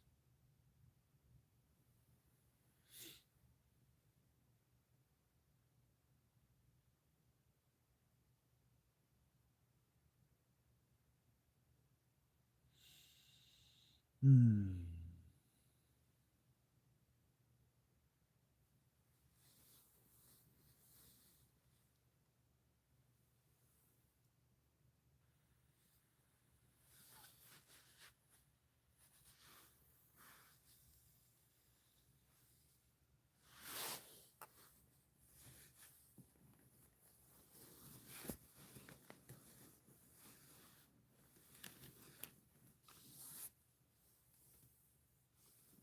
And I think very many of you think that I'm playing around.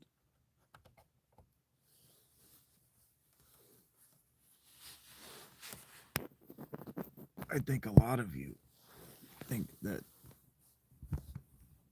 I'm just here to try to milk donations out of stupid people.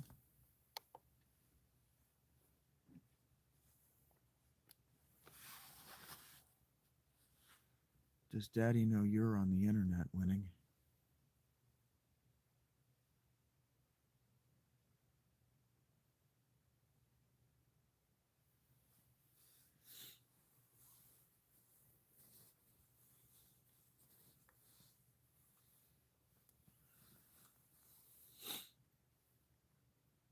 All right. Novella 1, The Three Princes of Serendip.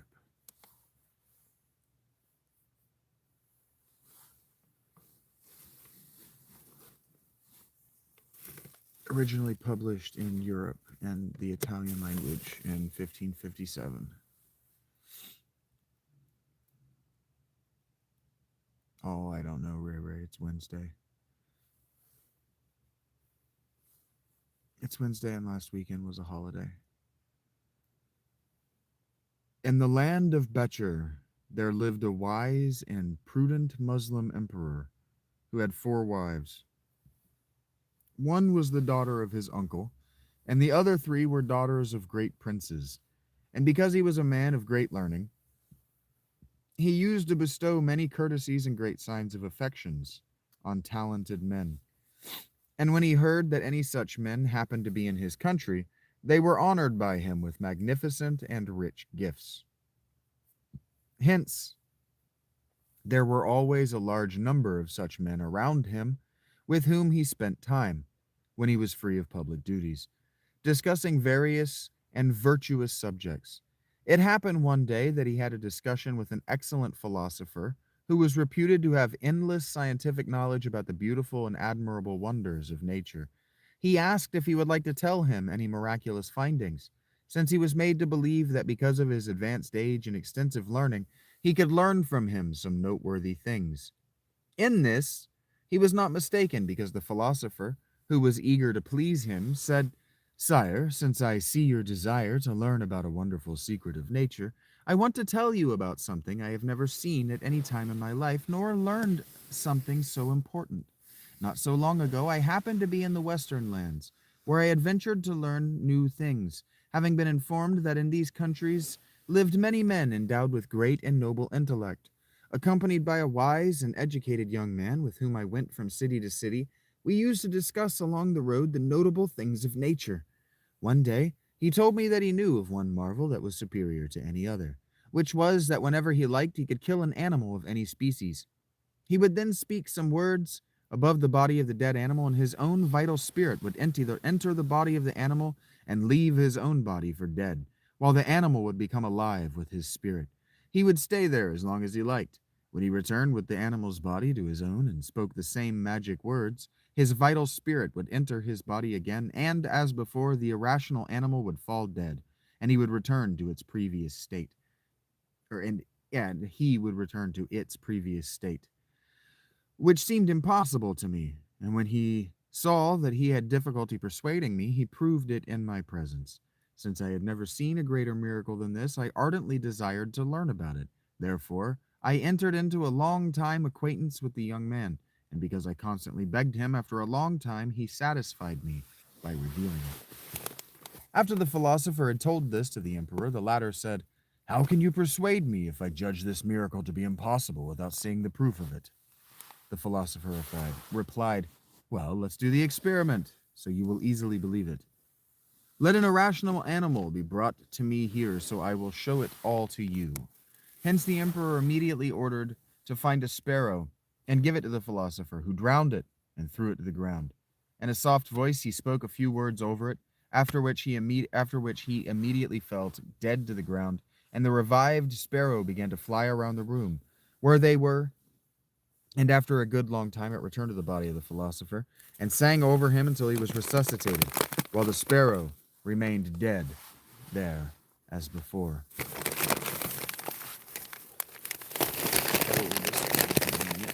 Think about this. I gotta sit differently. My back hurts like a son of a bitch. I gotta kick my legs out. Oh, okay. Which means I gotta actually get under my blanket here, or I'm gonna get cold.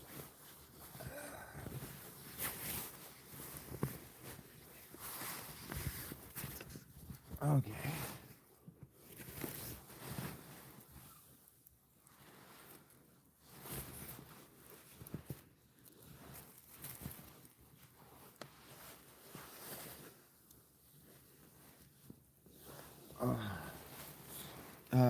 Marrying cousins was normal. In fact, uh, children with a first cousin has almost statistically no um, relevant genetical effect.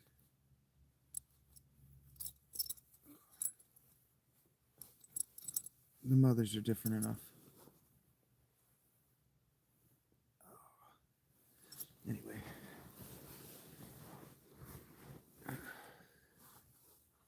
and you don't know whether the uncle is an uncle by marriage or by birth. So if it's the daughter of his sisters, or if it's the daughter of, um, I guess uncles are always related by birth. So never mind. I was thinking something else. Yeah, he could be an uncle by marriage. He could be the husband of your mother's sister, and that would still make him your uncle. And so you and I guess you'd still have it'd be your mother's sister's child. It'd still be a cousin, but it doesn't have to be a daughter with if your father has wives with has four men's wives, your your uncle's daughter doesn't have to be with your mother's sister.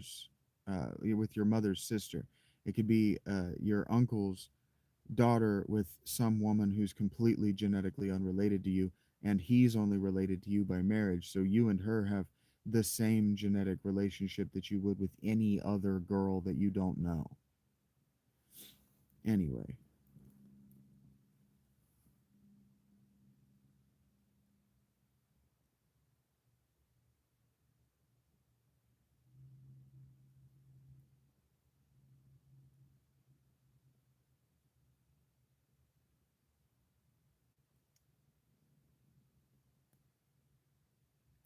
continuing on.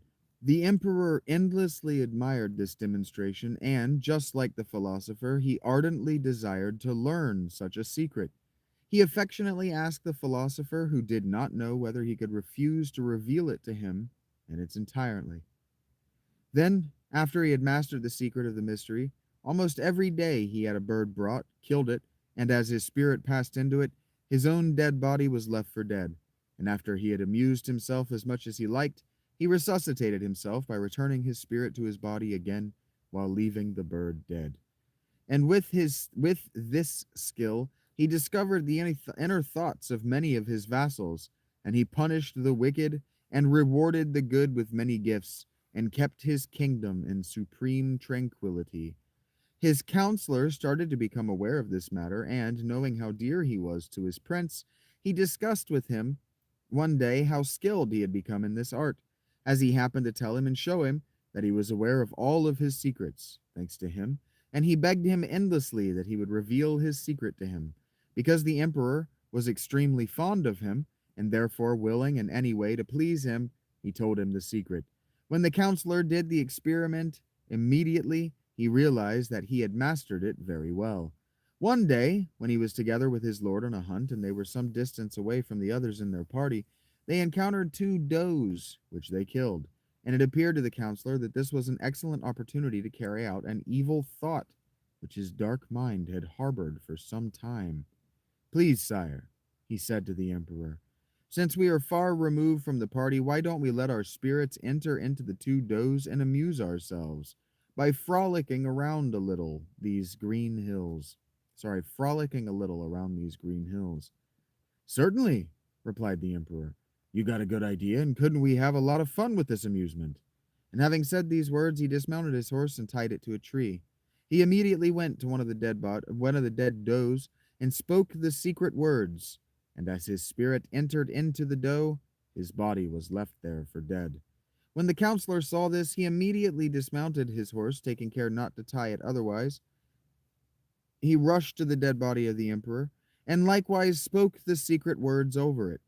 He left his own body for dead on the ground, and passed with his spirit into that of the emperor. He mounted the horse of the emperor, and returned to the hunting party, and he sped towards the city, having the body and the shape of the prince, and he was revered by each as the emperor.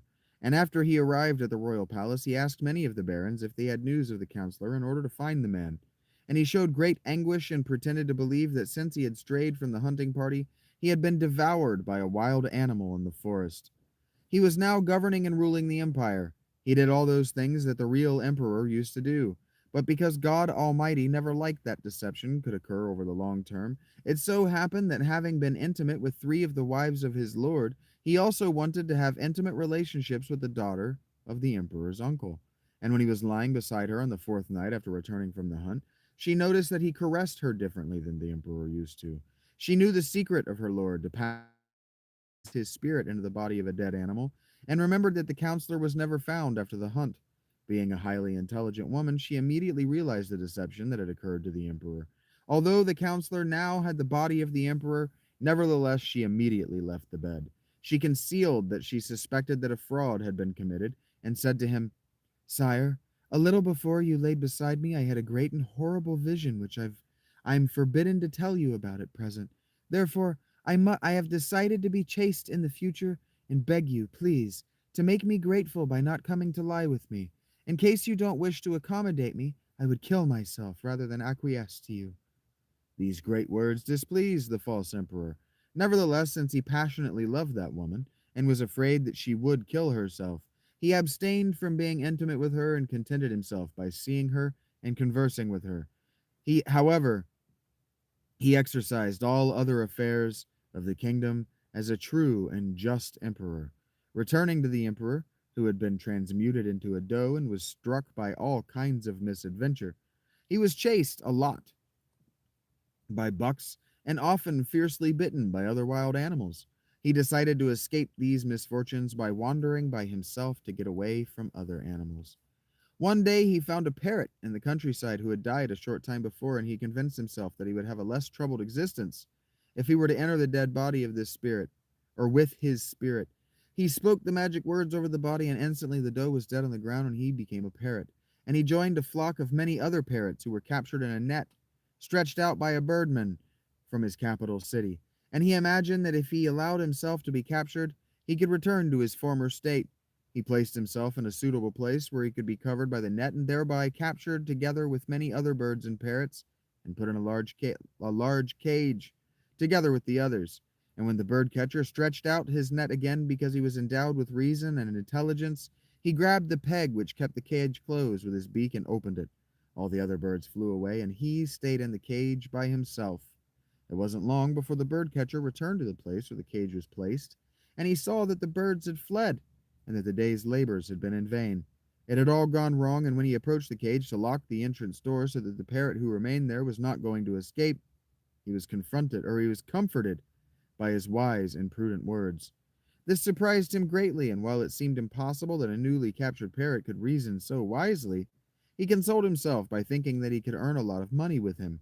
So he continued talking to him, and noticing that he answered imprudently, he collected his nets and put them away and immediately went toward the city with the parrot.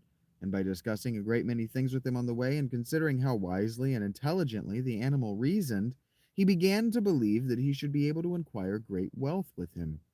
Now he arrived in the city, and as he passed through the square, he was met by some friends of his, and while he stopped to talk to them, there was a great tumult not far from them. And when the parrot asked his master what the noise from the surrounding area was all about, he was told that there was a famous and beautiful harlot who had dreamed that she had spent the night before with a gentleman from the city whom she had met in the square. She grabbed his clothes and demanded 100 scudi, telling him that she had never been with any men for less money. A tumult arose when the gentleman was unwilling to consent to this. After the parrot heard this, he said, "It is really bad, master, that they are quarreling so fiercely." I guess I could do it as a bird. "Quack! And if you let me come with ya," I'm not doing that, "I believe I can certainly reconcile them."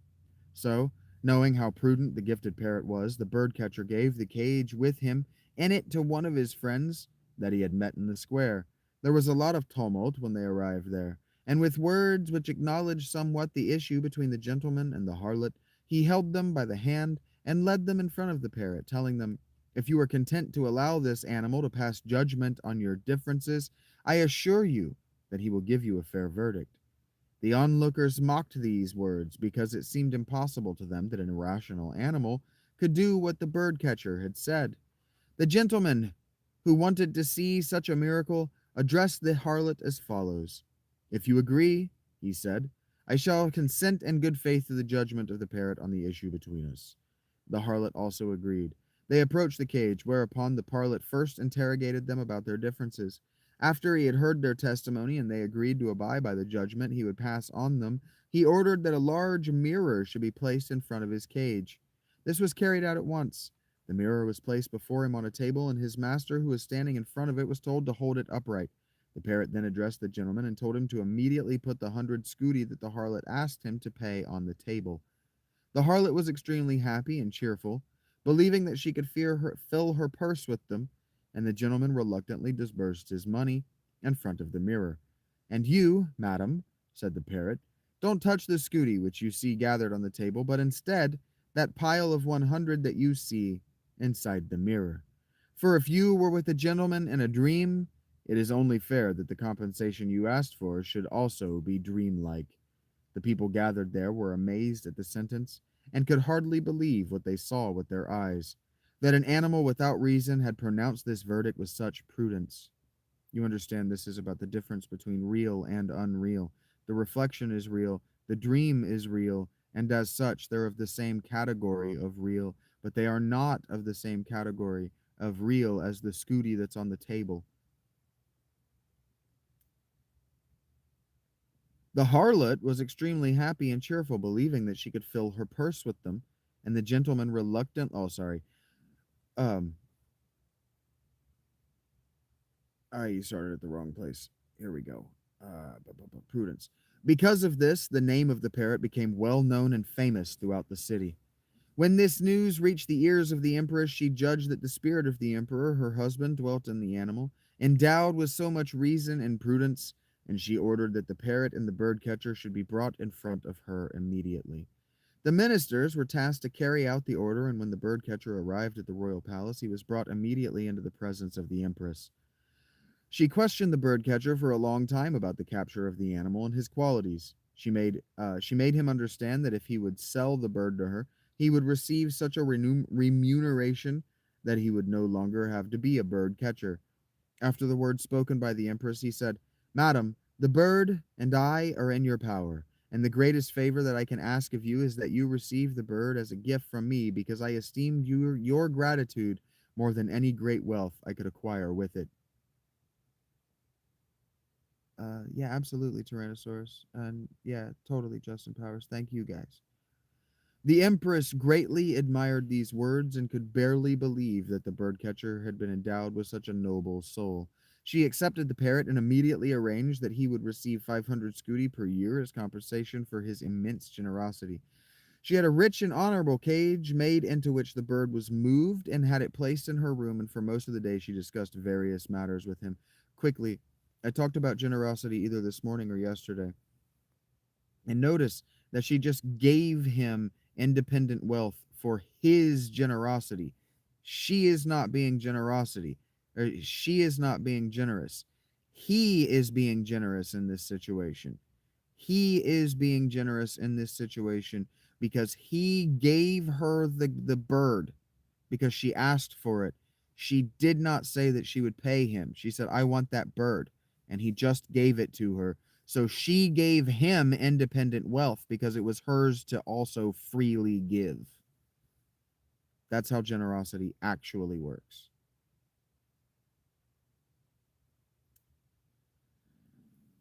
Now, the parrot had been living with the empress day and night for 2 months, and he had never seen that the false emperor had slept with her, which made him very happy and cheerful, notwithstanding the miserable state in which he found himself. As they were conversing one morning at a time when she was alone in her room, the empress said, I truly see, wise and prudent animal, because you converse with me about various things so intelligently and prudently, that I cannot persuade myself that you are indeed irrational. I am certain that you are the spirit of some noble person, and you have turned yourself into a parrot through some magic art. So if this is true, I kindly ask you to be willing to reveal it to me. When the empress spoke these words, the parrot could no longer conceal who he was because of the love that he felt for this woman. He told her the whole history from the beginning and the reason that he was so miserable and unhappy because of the maliciousness and disloyalty of the counselor. The empress replied that she herself had noticed from the unusual way in which he was caressed that he was a false emperor, and as soon as she had to be intimate with him, she made him understand that she would kill herself with her own hands instead. If you wish, the parrot told her, you will be able to remedy everything and help me return to my former state and take revenge on the wicked and treacherous counselor. She answered, give me just a second, so I'm not making this noise. I am looking for something, but I don't know where or whether I will be able to find it. I don't know whether it's on my person or not. And if it's not, I actually don't know where it is, which isn't great. So, we move on. Sorry. If you wish, the parrot told her, you will be able to remedy everything and help me return to my former state and take revenge on the wicked and treacherous counselor. She answered that this was what she desired above all else and begged him to tell her how this could be realized. In the future, replied the animal, when the false emperor wants to approach you with my body, show him that you are happy and cheerful by starting to caress him. Certainly, tell him, I can consider myself the unhappiest woman in the world, and I am dying of pain for loving you as much as I do, from being deprived of being able to enjoy you as I once did, due to being suspicious when I think about you, that it has been such a long time that I saw your spirit pass into the dead body of an animal and amuse yourself with that.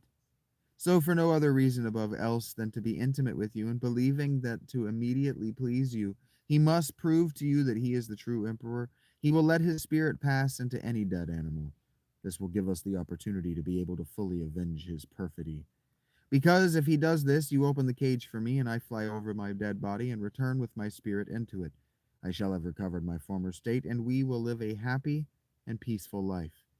When the animal had spoken these words, the empress immediately carried out his advice. One thing that I do prefer about more modern literature, and that you might notice in modern conspiracies between actual human beings and lived experience, is that when someone is asking someone else to lie for them, they do not anymore, because of law enforcement, they no longer feed them the specific lie.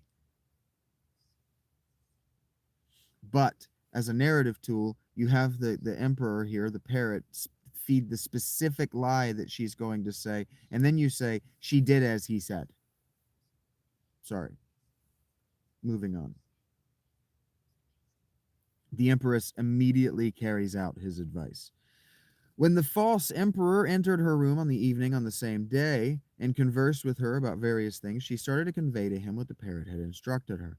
Whereupon he, who did not desire anything more than her grace and love, said to her, Madame, in truth there has been great injustice done to you and to myself for too long. Therefore, if this was the reason that my person arose suspicion, it is only now that I understand to have caused such a doubt in you, and but now let me bring a hen here, and I will show you that up to now you have been greatly deceived. And this order was carried out immediately, and a living hen was brought into the room. And when the others were dismissed, they locked themselves into the room alone with the parrot. The false emperor strangled the hen with his own hands, and speaking the magic words over the body, his spirit passed into it while leaving his own body for dead on the floor. Whereupon the empress who saw this promptly opened the cage, and the parrot, as it flew over the emperor's dead body, moved its spirit into it by virtue of the magic words, and the parrot remained dead. This delighted the empress beyond measure, and weeping tenderly, she held the true emperor, her husband, in a long embrace. Then, having caught the hen which, when it saw its misfortune, ran away, they cut off its head and threw it into the fire which was in the room. None of this was seen by anyone of the court, and assuming that the parrot was dead, they left the room, and a great feast was ordered for the ladies and the lords of the court on the next day. Thereafter, the emperor dismissed the three other wives and retained the one, who was the daughter of his uncle. And after so many disasters, he regained his empire and lived with his wife a long and happy life in supreme tranquility. And the implication here, I want to be perfectly forthright. The implication here is that this is his father's brother's daughter. Okay, his father's brother's daughter by any other woman is still distant enough in the mothers. Okay, but the implication here is that this is a woman who was raised close enough to the family and has ties close enough to the family that she's loyal to him because he's family to her outside of the marriage bond. The marriage bond isn't what made them family, and it isn't what made her loyal to him as a member of his family in this story. After the storyteller had finished his story, Baramo presented him with precious gifts because he had greatly enjoyed the events of the story. He had given permission to return to his homeland a wealthy man, or he was given permission to return to his homeland a wealthy man. Baramo was rather amused by the story that he was told and began to believe that the advice of the young people helped to rejuvenate him. Following their recommendation early on Tuesday morning, he was brought in a timely manner to the second palace, which was adorned all over with purple and placed in a bed. His entire court and he himself were dressed in the same color. He had the damsel in the second region. He had the damsel of the second region he brought into his presence, and after having discussed with her many things for a good amount of time, he gave orders that the second storyteller should come. He came before him, kissed his hands, and was ordered by the counselor to tell his story. Following the order, he began his story quickly as follows. He came before him, kissed his hands, and was ordered by the counselor to tell his story. Oh, I don't know why it reads that twice. Anyway, he began his story quickly as follows. Um, Man, I got just enough powder on my gloves that I can't use my fucking finger anymore. That's hilarious. These gloves might be dead to me. You're dead to me, gloves. Novella 2 of The Three Princes of Serendip. Subtitle, episode 2 is subtitled Tuesday. In the ancient city of Beni Suef there was once a great and powerful king, to whom many countries and provinces were subject. And because he was a powerful man, he had a beautiful castle in the midst of this city, built as his residence, which was being guarded at night by 100 fierce and furious dogs, which, among other things, used to devour those condemned to death. This king had an only son who, while he was endowed with many other virtues, always surpassed all others of his age in archery. And since he was the only child, the father decided to give him a wife, in order to be able to see about him children who would be successors to his throne. When he called him in one day and made him understand his decision, he told him that many daughters of great princes had been proposed to him. In response, the son told him that he was ready to meet all his wishes, adding that he was begging him dearly for only one thing, that since he had to be the husband, he would be pleased if the choice were left to him, because if he had to take a wife with whom he had to spend all the time of his life, he wanted to take one that was pleasing to his eyes and none other. The father consented to this, but no one could be found that the son would accept. This was painful beyond measure to the father, and not knowing where he could turn for advice, his life became miserable and sorrowful. Now, his counselor had a wise and very beautiful daughter, and her governess, who was a worthy man, happened to learn that no damsel could be found whom the young man liked. She thought that the daughter of the counselor would be pleasing to the young man because of her great beauty. Thus, she looked for an opportunity to be with him, and made him understand that, if he saw her master's daughter, whose prudence and beauty surpassed that of every one of her age, she was certain that he would take her for his wife. The young man listened to her and asked the governess affectionately to let him know what he could or how he could see her. She answered him as follows: "The counselor, my master, habitually, almost every day, Sunday, sends his daughter hunting. While the whole week she is occupied with virtuous works, she has at least no duties that day. Therefore, if you desire to see her, this can easily be arranged if you wish to follow us to the countryside the following Sunday." The young man was endlessly grateful to the governess for these words. He only revealed this to one of his companions, with whom he went on horseback at Sunday, and at some distance they began to follow the women of the counselors, who went out a hunting. Nearly 3 miles from the city was a venerable and ancient church, where the damsel, whom the young man recognized from the signs given to him by the governess, halted with her party after she saw two doves in the bell tower, and having a slingshot in her hand, she prepared to want to pull it. But the young man, while he was at some distance from her, saw this. He suddenly pulled the slingshot in his hand before she shot, and one of the doves that he killed with his shot fell on the ground, and the other, which got frightened and flew away, was also killed in the air by the slingshot of the damsel. The king's son greatly admired this, and as a show of recognition of her great shot, he sent his groom to present her the dove, which he had killed, with the understanding that she deserved it because she had the better shot. But the damsel, who saw the young man's generous act, could not accept being surpassed in magnanimity of spirit by anyone, asked the groom to thank his master on her behalf for the courtesy of the gift, and to have him accept her own. The groom carried out his task. The son of the king, who considered the valor and prudence of the damsel, became ardently inflamed with love for her, although he had not seen her face. And because he wanted to see her face by any means, he dismounted from his horse and hid behind a bush not far from the party of the women. There was a very beautiful and clear fountain nearby. The damsel, who was very thirsty from the fatigue, sorry, I went and lost that. From the fatigue of the hunt, uncovered her face and put the water into a small jar. So when the young man saw her, he was sure that the governess had told him the truth about her beauty and virtue, and he decided to take her as his wife, and wanted to tell her this immediately to his father. This made the king happy and cheerful beyond measure, because he had already lost hope that his son could find a woman he would like. He summoned his counselor and told him of the desire of the young man. They agreed between them in secret to conduct the marriage and to reserve the public announcement for a more appropriate time. Hence the young man, who ardently loved the damsel, was filled with marvelous joyfulness and desired nothing more than to celebrate the nuptials immediately. But as it pleased God, it was shortly thereafter that the king was overtaken by a grave illness and passed away. Because of his death, the son succeeded him in the reign of kingdom. After having taken care of the interest of the city and his vassals, the marriage was announced with a great feast, and the new spouse was led to the royal palace.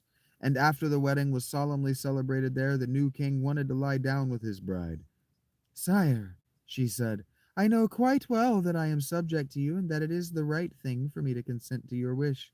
Nevertheless, before you lie down beside me, I want to beg you for an honest grace, which is that since you have taken me as your wife, be so content as to add my name next to yours on the coins of your kingdom." But the king judged that his honor would not allow him to agree to her demand. "Madame," he told her, "if any of my predecessor kings had in the past done this, you can be sure that because of my great love towards you, I would be willing to consent not only to this, but to anything else that may be even more important, and you can easily ascertain this if you let me prove this to you. But because I have not heard that this has ever happened in either this or in any other realm, you will be glad to excuse me, since I have to respect the honor which matters more than anything else. Therefore, I cannot agree to your request. In response to these words, she replied, Sire, in truth, I would never have believed that you would deny the first grace which I asked of you. But because I really know that I am not very dear to you and that you would not be willing to satisfy my honest desire, you have to know that I will also rather suffer death than letting you lie down beside me. If it is the right thing that you have your honor, as you have said, likewise I too must maintain my respect. Okay, so this is very interesting because this is a tale of chivalry that's not happening in France, so not in Europe, but also this is a very different kind of chivalry. This is not what the Arthur chivalric stories are like. This is not what the women in Arthur chivalric stories are like. For sure not. This virtue, the virtue of these female main characters, is not what our Arthurian women are like. And so, if anything, our author is thinking that he can provide good female role models to women in 1557. Um, the decision of the queen greatly annoyed the king, and he thought that if he could operate astutely, he could attempt not to have to deal with this. Hence, one day, after a long separation of his love towards her, he said, Madame, since you are really my wife, you greatly insult me. If you do not want to lie beside me, if your name is not engraved beside mine on coins, but so that you are sure that I wish to please you in every way, I want you to understand that if you prove that you can be as proficient with the bow and arrows as I am, I will certainly have your name be engraved on the coins. And because she was very accomplished in archery, since she had practiced this skill continually as a child, she happily accepted the king's proposal. One evening after supper, he had led her into a great hall, at the end of which he had placed a rather small basin which he showed her. After he told her that 3 arrows had to be shot into it, he withdrew with her on the other end of the room and ordered that the lights were to be dimmed. He pulled the huge bow and shot 3 arrows into it. The sound was clearly heard where the basin was struck. Having done that, the queen took her bow in the hand, and she also shot 3 arrows. One could hear the sound of the first one, but not the sounds of the second and third strikes. The king was extremely happy about that, since he was led to believe that the second and third arrow had not hit the basin. And he said to himself, I might have predicted how this story is going. Pay attention. Now that I have freed myself from the arduous demand of the woman, I will no longer be bothered by her in the future, and she will not be able to refuse me when I want to enjoy her. And he had the lights uncovered and looked at his own 3 arrows, the sound of which had been heard as they passed through 3 parts of the basin. The first arrow which the queen had shot had hit in the middle of the basin, and the other 2 had hit on top of each other, on top of the first arrow. He very much admired this, but it also left him greatly confused and sorrowful. But thus, after everything that had been agreed upon, he was still unable to believe that the queen had made such great shots. Nevertheless, in some way he did not want to comply with her desire, and knowing that, failing to do what he had promised to the woman, he did something that would not agree with his honor. On the following day he pretended to be overwhelmed by a certain sickness. The queen, who was wise and discreet, did not want to cause him any trouble, and was not looking to him at the time to be engraved on coins, but was entirely devoted to his health. Now it happened in those days that news came from some neighboring cities of that kingdom that a great number of winged unicorns were present on their territories, and had done great damage. Astute as the king was, he wondered whether this were a good opportunity to liberate himself from his obligation to the queen. And pretending that he had somewhat recovered from his illness, he told the queen that he had got better. He wanted to go with her to where the unicorns were, to see if there were in any way possible to drive them from the territory. And so, not much after showing that he had completely recovered his health, he rose the following day from the pretense of infirmity and proclaimed in his court that everybody should be ready in 3 days, because he wanted to ride to the cities that had been damaged by the unicorns. Therefore, when after that time everyone was prepared, he together with the queen and the whole court, went on the road, and the harshness of the journey was eased with sweets and delightful conversation. And in a short time they had arrived in the region where the unicorns were. And after they had spent 2 days in one of those cities to rest and refresh themselves from the fatigue of the journey, the king ordered all of his people to set up the tents, because it was not from inside the city, but from outside the city, that they had to drive away the unicorns from the regions where they were staying. The order was promptly carried out by everyone, and they all went into the fields, and as ordered by the king, various units on horseback killed a large number of unicorns with arrows.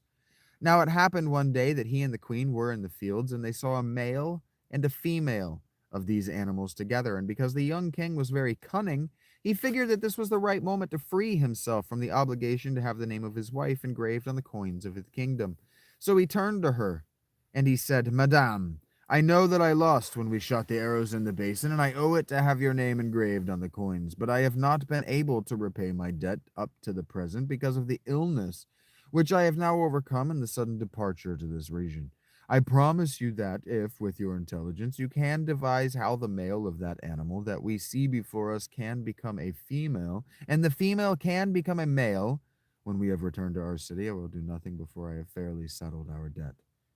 The queen answered that if he would know to do what she was looking for, she would also, I'm sorry, that if he would know to do what she was looking for, she would also do immediately what he requested her to do with the unicorns. If it happened otherwise, she was content to free him from the debt he owed her. The king was immeasurably cheerful and happy about this, and answered her that he was satisfied with the conditions proposed to him. He took the bow in his hand, and with the first arrow he shot the female animal in the tail, and from the pain he began kicking up in the air, and immediately he shot her in the navel with his second arrow, which penetrated the body in the middle and stayed there. Seen from the outside, it resembled a virile organ of such an animal. Then, without any delay, he pierced the male with an arrow in the location where naturally the female organ would be, and the opening of the wound made it look like the female organ. Then, turning to the queen, he said, Now it's up to you, madame, to try if you can to do a better shot than mine. When he had said that, she took the bow in her hand, and the first arrow, aimed at the male, threw its horn on the ground. The second was thrust in the forehead of the female. In this way, the female looked like the male, and the male resembled the female, who is naturally without the horn. Oh, that's interesting. A Pegasus is a hornless unicorn with wings. When the king saw such a shot, and knowing therefore that he could no longer deny his wife to have her name engraved on the coins, which he somehow did not want to do because of his honor, he was overcome with great anger as he saw that she surpassed him in valor and intelligence, and decided to find a way to let her die. But he did not reveal his thoughts for the time being, and returned to his tent, and he secretly ordered one of his counselors to enter the tent of the queen the following night, tie her up, and take her to the royal city to throw her immediately to 100 wild and furious dogs, which he kept at night in the seraglio of the castle, so she would be devoured. The order was promptly carried out by the counselor, and he covertly led the miserable young woman to the royal city to have her devoured by the dogs as the king had cruelly ordered. But his cruel thought failed because the dogs recognized her, because when she became his wife, she used to feed them as part of her familiar duties. They greatly caressed her, and she removed a stone over the opening of a trench, and she fled outside the city unharmed and safe. And she walked until sunrise, and in a village not far from the city, she reached the house of a poor peasant who made a living for his family with a monkey. And when asked about her situation, she answered that she was a poor stranger who was looking for a master in the area. So the peasant was moved to compassion, and noticing that the young woman was beautiful in appearance, willingly received her, and as he perceived every day her many virtues, he began loving her greatly and accepted her as a daughter. And he went to the villages with his monkey to earn a living, and lovingly nurtured her together with his descendants. Now, not long afterwards, the king returned to the royal city and heard from the counselor that his order had been carried out. He had already greatly regretted his cruel order, and his life passed by in misery and sorrow, and he was overcome by a serious illness for which no remedy could be found, and signs of an inevitable death became evident. This is very interesting. So, one of the things, absolutely, George, one of the things that is true about oral storytelling is that it's recurrent in its motifs, okay?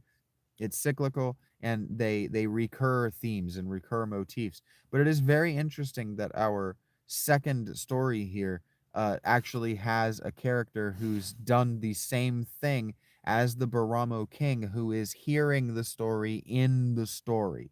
Do you understand what I'm saying? So Baramo is this king, right? And in the prologue, what he did is he fell in love with this woman, and then he didn't like that she was better than he was, so he threw her to animals. And so this storyteller is telling a story about a guy who has escalated Baramo's mistakes. Continuing on. This news became known in the villages near the city and reached the ears of the queen, who was living in the peasant's house. Because she knew that she was the reason for everything that had happened to the king. Sorry, I may have skipped a paragraph.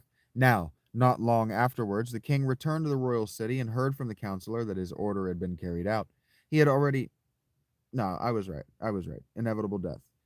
This news of the inevitable death and his illness became known in the villages near the city and reached the ears of the queen, who was living in the peasant's house. Because she knew that she was the reason for everything that had happened to the king, her husband, whom she loved dearly, she thought that she wanted to find a remedy for him, and she made the peasant understand that she wanted the king to recover, and that thereby he could earn a large sum of money. Go to the court, she told him, and make the barons understand that while until now no remedy has been found for his illness, you will certainly return to him his previous state of health. And when the farmer asked her what remedy he should offer him, she said to him, I am certain, from what has been communicated publicly, that his pain has no other reason than that it originates from much melancholy and from deep thinking. So the only thing he needs is enjoyment. And as soon as you are in his presence, tell him, Sire, I know very well the nature of your illness, and I have great hope that, with God's help, I can free you from it. Around the villages of your city, there are a great number of beautiful and delightful gardens. Choose the most beautiful one, have accommodation prepared there in a summer house, and have yourself be led there after you have it adapted with everything you may need. I will follow you there without delay to find a remedy for your illness. After you have told him this, added the queen to the peasant, and he has followed your advice, take your monkey there and let him play his usual games in an amusing way, and he will completely regain his previous state of health. The peasant understood these words, and without further discussion he went to the city and informed the king what the young woman had told him. The king replied that if what he was told could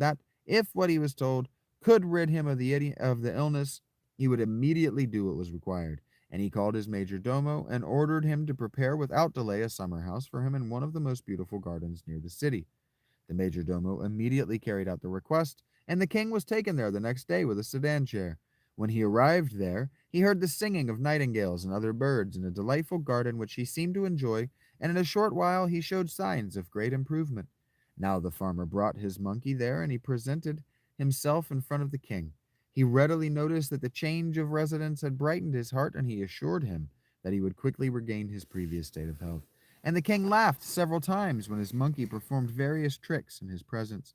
He then brought the monkey into the kitchen, which was outside, and he tied him up near a window of the summer house. He then returned to the king and engaged him in a light-hearted conversation. The time passed gently in this way till he seemed to hear some noise in the kitchen, and when he went to the window, he saw the monkey, who was there alone, approaching a pot on the fire in which two large capons, were cooking for the king's pleasure and delight. The monkey looked around, and since nobody was seeing it, uncovered the pot and took one of the capons out.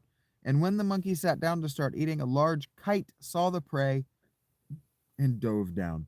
It snatched the capon from the monkey's hands and flew off with it in the air, leaving the monkey feeling sorry for itself. The monkey decided to remain quietly in a corner of the kitchen to ferociously avenge itself if the kite happened to return. Kite, I think, is a kind of bird. After a while, the monkey looked up and saw the kite flying around the kitchen. And being shrewd and cunning, the monkey approached the pot again and took the other capon out and pretended to sit down to want to eat it. The kite happened to come back and drop down on the monkey in the belief that she could rob him also of the second capon. But the monkey quickly caught the kite and killed it.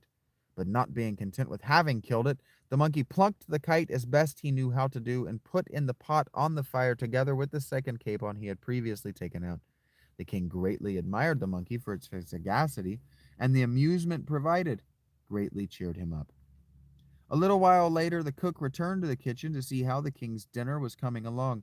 He approached the pot and, to his great surprise, found it uncovered. As he took the ladle in his hand Believing that he was taking out the capons, he found the unfortunate kite instead. He was very worried since he didn't know how it could have happened, and he was all confused since he was unable to think about what kind of food he could prepare for his master the king, who, because of his illness, could only eat capons.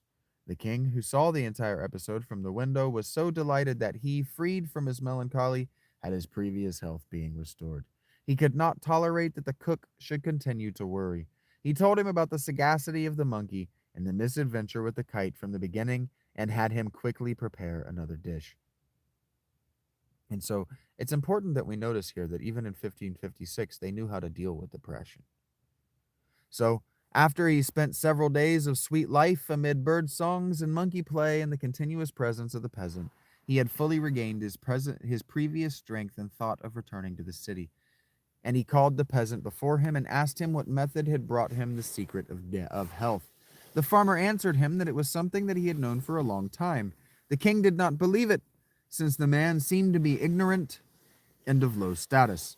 He forced him to reveal the truth, and he was told that he had learned the secret from a young girl who was looking for a master in his village and who happened to come to his house.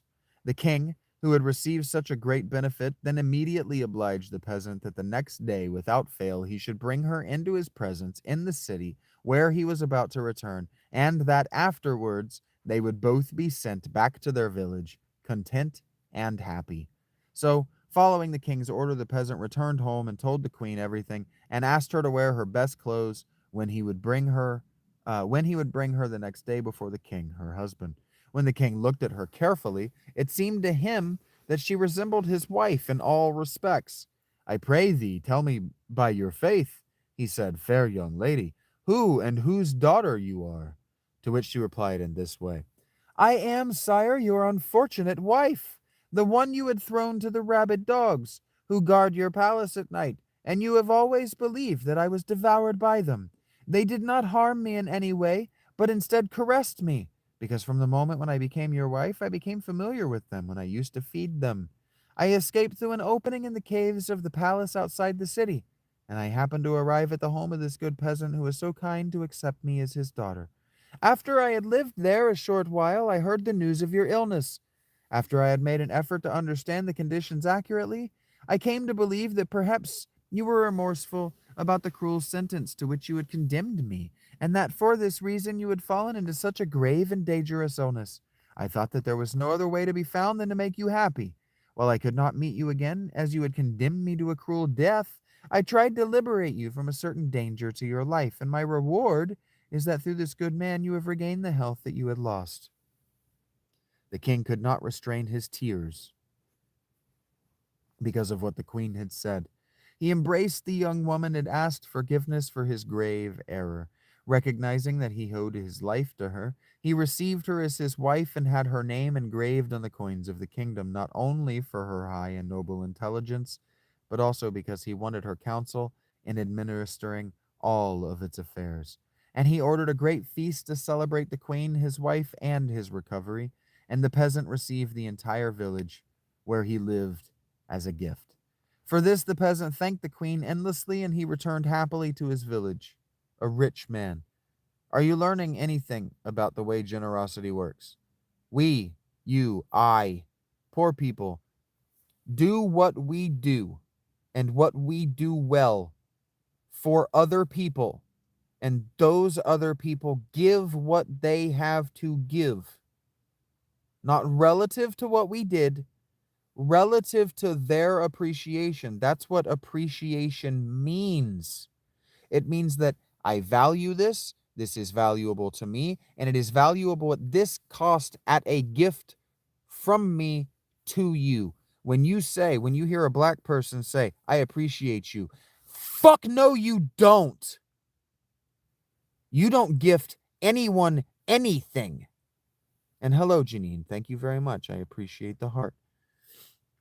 Continuing from the story.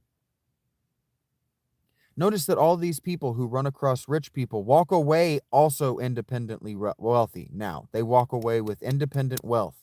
And you know what they did? They didn't think, how can engaging with this person benefit me? They did what was right. Baramo was very delighted. and also amazed at the various events of the tale the storyteller had told.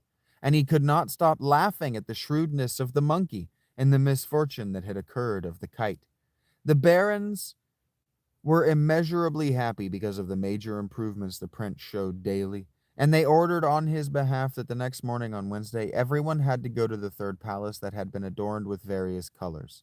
So the entire court obeyed the order, and, dressed in clothing that matched the colors of the palace, they left before dawn. And having arrived, Baramo enjoyed a good while of time and delightful conversation with the damsel he found there. After dinner, he took a short rest, and then asked the third storyteller to join him to tell his tale. And he began as follows.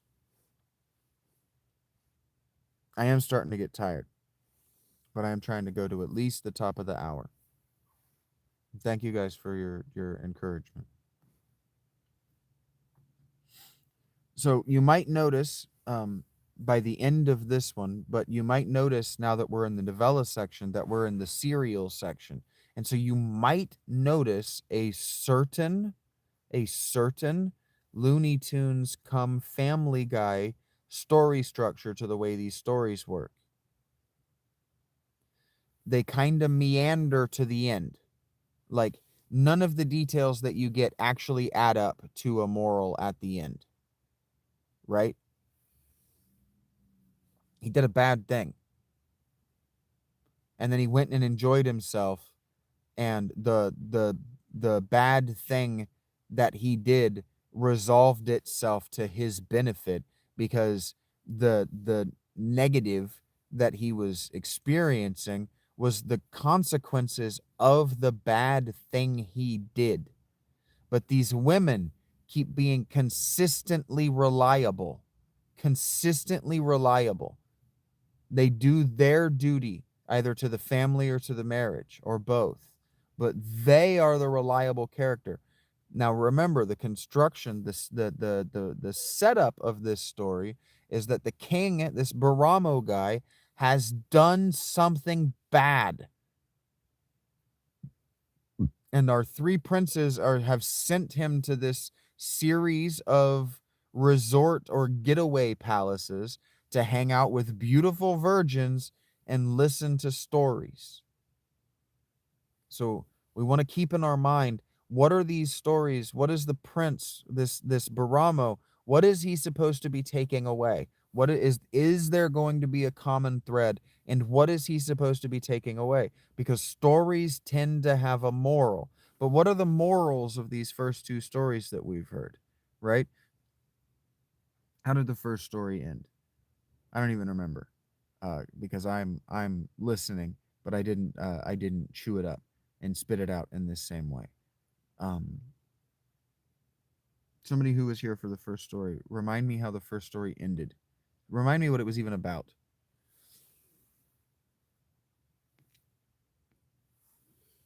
My recall isn't working right now. I'm tired. I think I mentioned that I'm getting fatigued.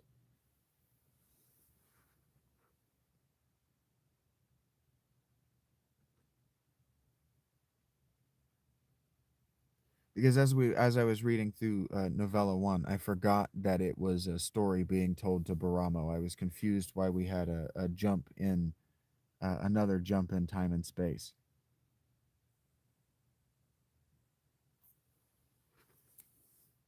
The bodies, the shapeshifter. The moral of the story is that the king is doing an objectively bad thing, and then, without asking whether it was wise or safe to teach someone, he did an objectively stupid thing. Oh, don't worry about it, Tyrannosaurus. The king, the body hopping into animals thing, that's an objectively evil thing. He is killing these animals for the pleasure of being in their body. That is an objectively evil behavior. Okay? Objectively evil. And then he does an objectively stupid and unwise thing by telling someone how to do it. And then that person immediately betrays him. Okay? The person who saves him is his wife. And it's his wife, it's his fourth wife. And so what's the moral here? That not all of the women that you're married to or that you keep in your life or that you put yourself into are loyal to you. In the second story, a king does an objectively bad series of things. He objectively breaks his marriage vow to her 3 times. 3 times. And he decides, or twice. And he decides the third time that he's going to break it, that the only way to break his marriage vow to her is to let her die. And he doesn't let her die. He commands someone to have her killed. But she doesn't die because she is a steadfast and upright person. And one of the things that she did as a responsibility within the family, within the household, was to feed these dogs that were intentionally left starving so that people could be thrown in them as a capricious punishment when this guy is bored or in a peak or doesn't feel like following through on his promises. He is an objectively bad person. An objectively bad person in a position of responsibility and total authority. No one can tell him no. If the counselor had told him no, the counselor and her would be thrown in there by a third person. That's how this works. Totalitarian kings like this will eventually find someone or a group of someones willing to kill all of these someones or groups of someones who say no to them. That's why the United States exists, is because we said we are not willing to let you or the people you have paid kill us for saying no. It's very real. And thank you, Janine. I appreciate that. So they're going to, right? 7 of these are vignettes. For those of you who don't know where serial fiction vignette shows like the Black Mirror, they come from this oral and early written tradition. Early in the Middle Ages. Not really early. It's actually pretty late and developed by the Renaissance. It's pretty late and developed. But thank you, Janine. Be well. Take care. Thank you for being here. Thank you for your contributions. I appreciate it. Thank you for your generosity. Actually, what time is it? I got 5 minutes. I don't really want to read for another 5 minutes, but I'm going to. All right, novella 3 of the Three Princes of Serendip, or the peregrinations of the Three Princes of Serendip. Remember, peregrinations, meandering, wandering, right? We're wandering around through these stories. And you might notice that the stories themselves are loaded with details that ultimately don't matter for the moral, right? They're just loaded down with details that you have to think, okay, how are all of these details in common in the story? Not what is the obvious takeaway. This is how a Shaggy Dog story works. What I am is a Shaggy Dog storyteller. This is how mystery fiction works. And I am a mystic.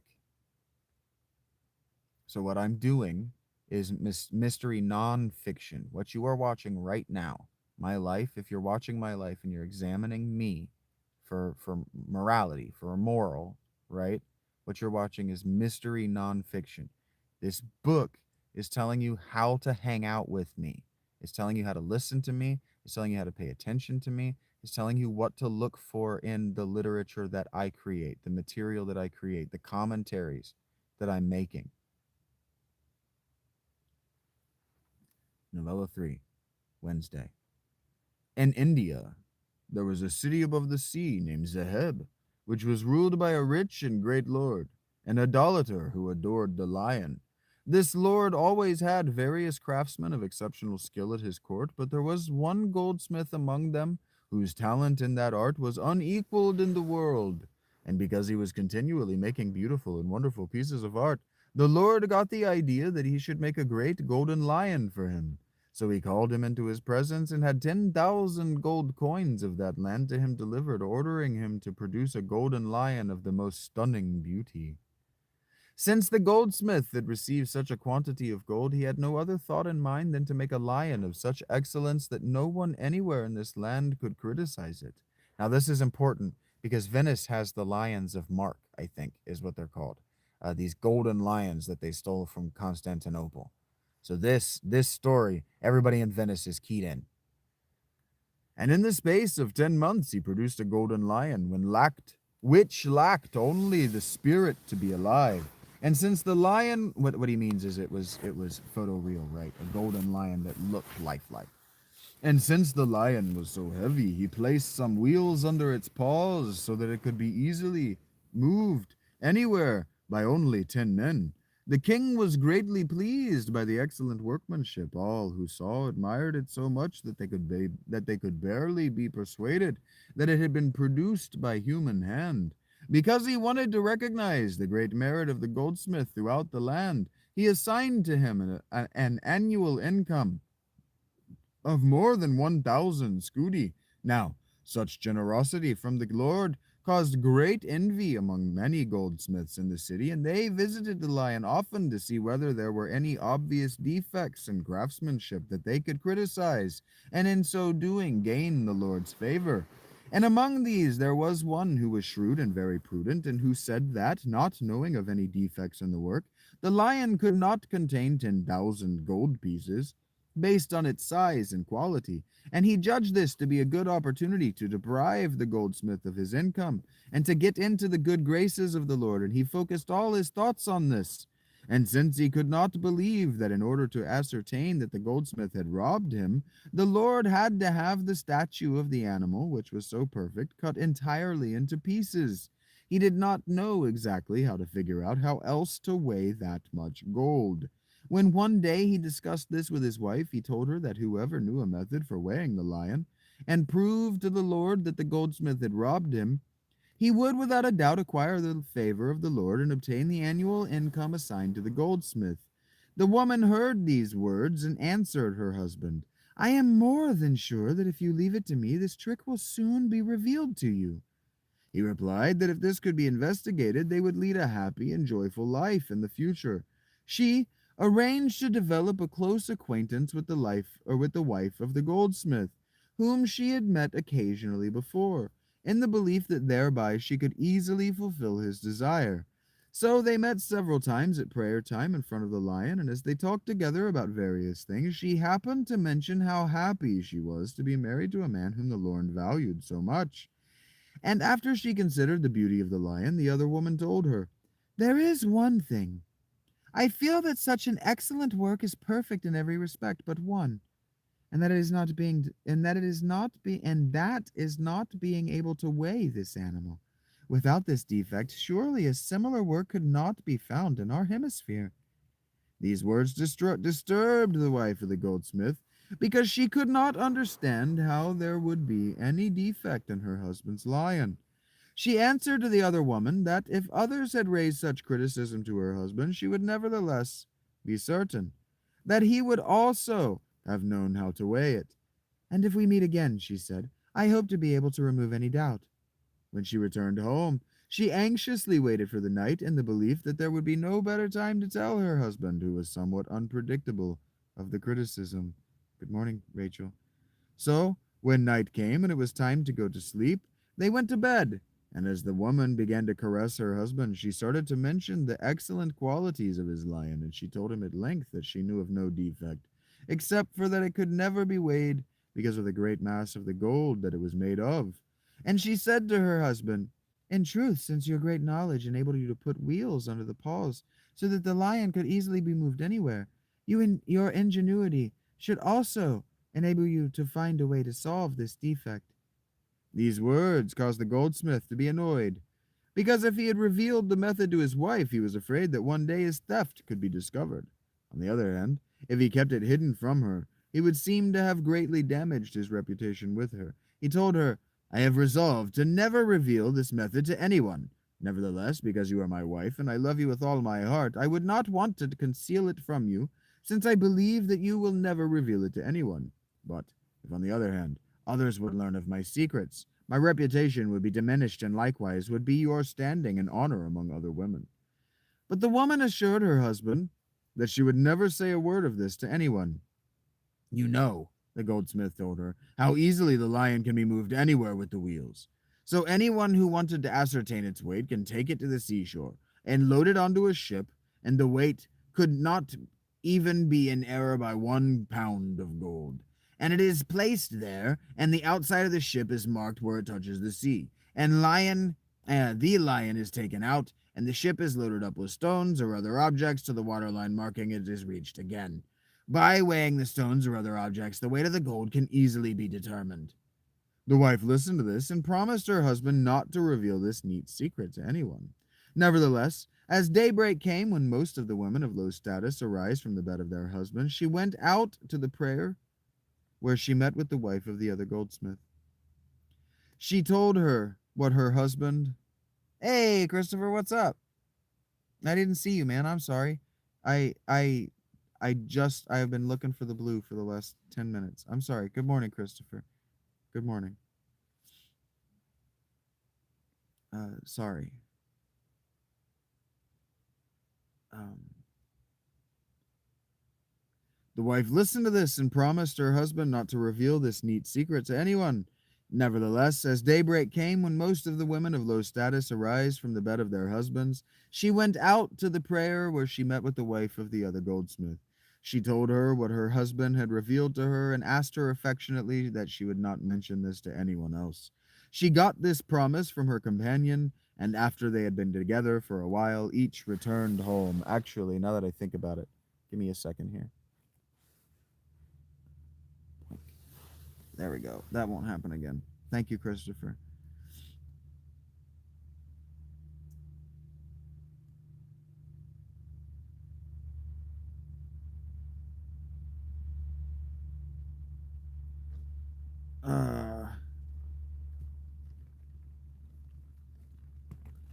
Here we go. Sorry.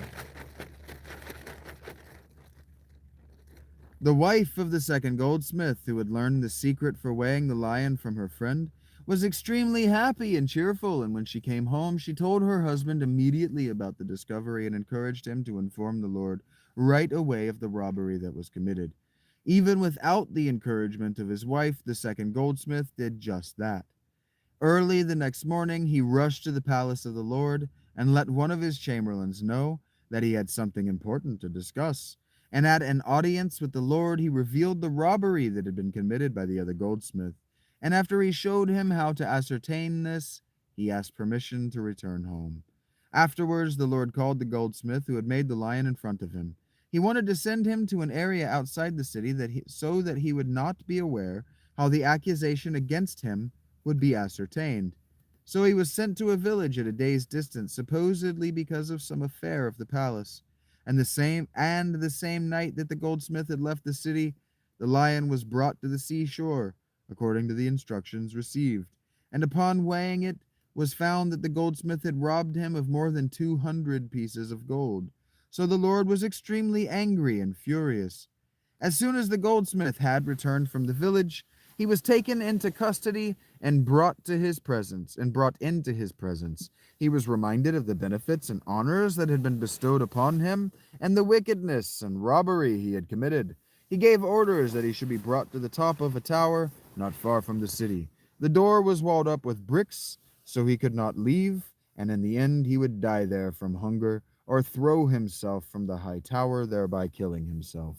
The order, which was immediately carried out by the ministry, gave his wife, who had been the reason for all his misfortune, great sorrow and immeasurable worry, due to her revealing the secret for weighing the lion. She was more distressed than any other woman had ever been. So early the following morning she went to the tower, bitterly crying. She lamented greatly to her husband and confessed to him that she had been the reason of his great misfortune by revealing the method for weighing the lion to her perfidious and disloyal friend. But her husband, who was walled up on the top of the tower and who knew that he was certainly going to die in a few hours, said to her, "Your tears are now superfluous, and I don't see how they in any way can help me escape. You already know that you will have been the cause of my death, And it is therefore also right that you alone can rescue me from that, and thereby prove that you love me truly and atone for your great sin. You see that at the top of this tower I am forced to die of hunger or kill myself by jumping. So, with everything in your power, you are obliged to help me with the escape of my life. Therefore, return immediately to the city and bring with you many long, very thin threads of silk to tie to the legs of many ants, which you place against the wall of the tower. And you will grease their heads with butter, because they like this a lot, and they sense its smell. They will continue to climb, hoping that the butter will be close by. So one may hope that at least so that one so one may hope that at least one out of a great number of these will be able to climb up here. If it pleases God that this will happen, I am sure that in a few hours I will escape alive. And bring together with the thin silk also a thick cord, which you tie to the thin ones, and which I will pull up, and to which then a thin cord is tied, and after the thick cord has been pulled up, I will tie it on top of the tower to a pulley.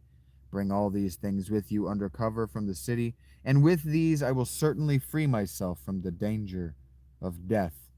After the sorrowful woman heard these words, she was comforted somewhat, and rushed immediately to the city.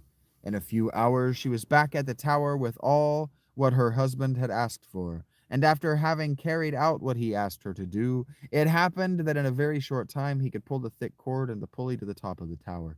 And he secured the pulley to a heavy beam that was there, and in the early hours of the night he sent one end of the cord to his wife below and ordered her to tie it to her waist. He did this. I know how this is going to end, and I'm trying not to laugh. He did this because the the storyteller is a master. What I thought was going to be the commonality, not the commonality. He's a genius. He did this, the goldsmith, because she did not have the strength to be able to support him if she just held the end of the rope in her hands. With her body as a counterweight, he would slowly lower himself, and as soon as he had reached the ground, he would slowly send her down with the same end of the rope to which he had tied himself. The woman, who desired nothing else but the well-being of her husband, carried this out in short order. She tied one end of the rope to her waist, which enabled her husband to safely escape for his life.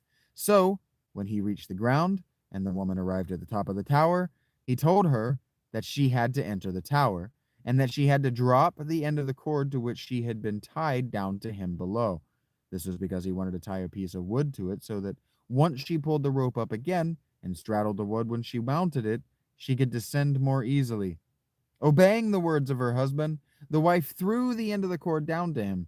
He then furiously pulled the entire cord out of the pulley, and with his eyes towards the top of the tower, with his soul full of hate against the wife who had put his life in such danger, he said, "Guilty and malicious woman, where you are now, because of me, you will certainly have to die, because it is right that you will meet that fate of death that the Lord had intended for me because of your loose tongue."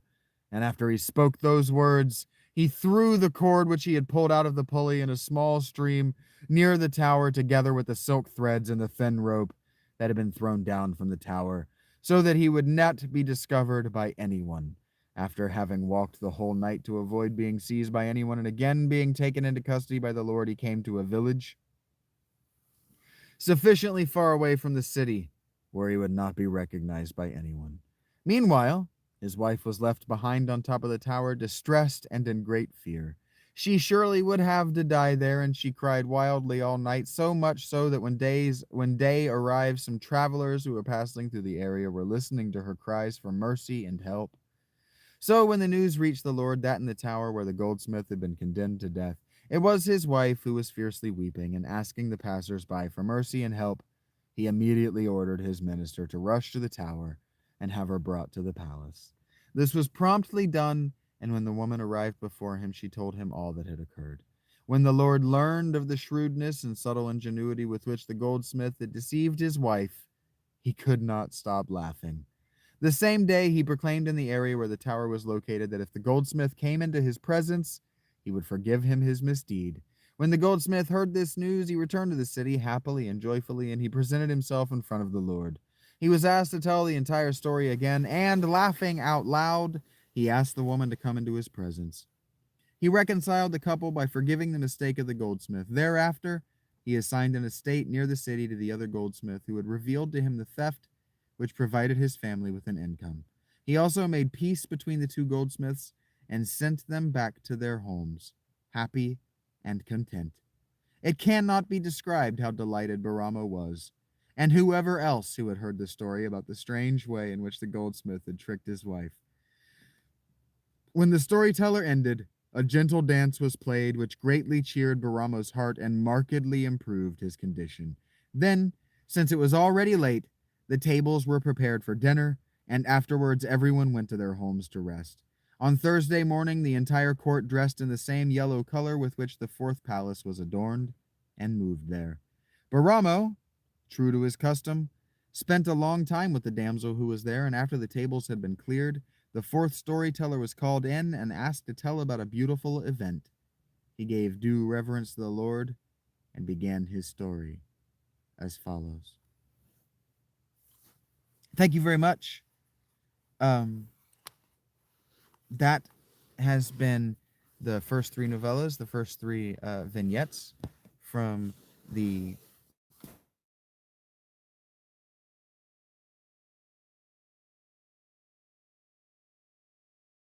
Thank you very much. That has been a lot of fun to read. There are four more. That was Monday through Wednesday. I'm going to get Thursday, Friday, Saturday, Sunday when I do that. So, thank you. Thank you for watching. We're not at the end of the show quite yet, but we are at the wind down. I need to pee really badly, and I would really like it a lot, like a lot, if I could find my fucking headphones. I don't know what I did with my headphones case.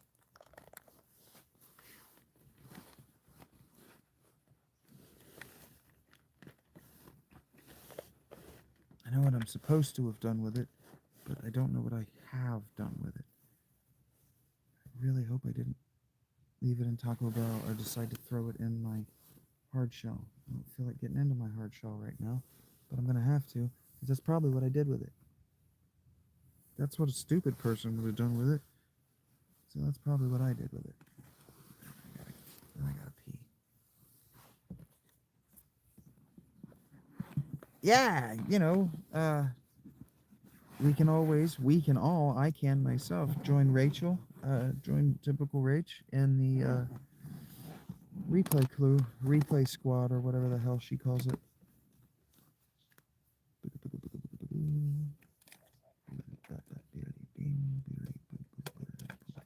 I didn't put it in here. Oh no! I really hope I haven't lost my headphones. Or my headphones case. Because even as much as I low-key hate these headphones, I will hate not having headphones even more. Alright. Okay. The first thing I'm going to do... yeah, Rach, tell them about Replay Squad. And give me just a second. I'm going to take just a moment away. I have to pee.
Okay, I'm back. I need to hydrate, and I might have a snack while I chill with you guys.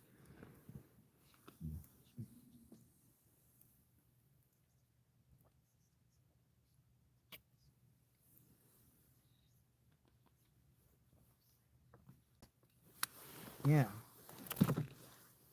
H goes back and watches the parts of the stream that she missed. Okay. Hey, Rach, it's the milkman. You can tell him I said what's up now.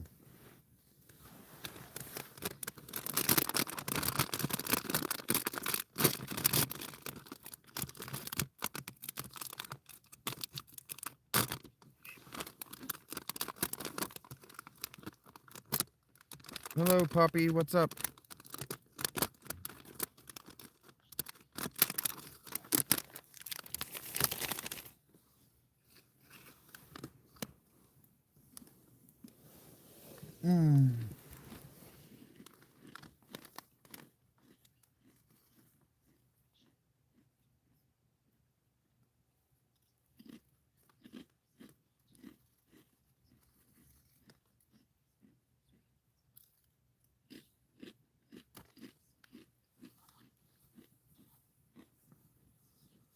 I think it's snowing.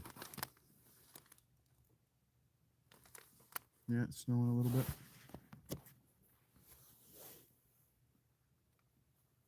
That's cool.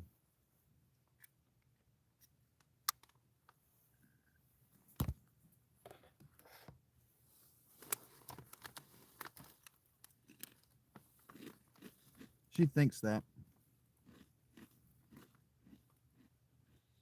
Yeah, we got a lot of snow a couple days ago, Poppy.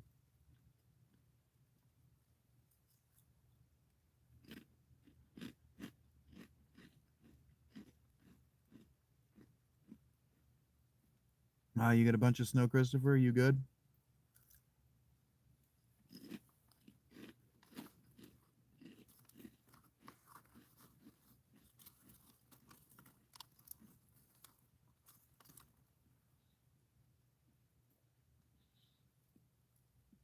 You not a bunch? Okay.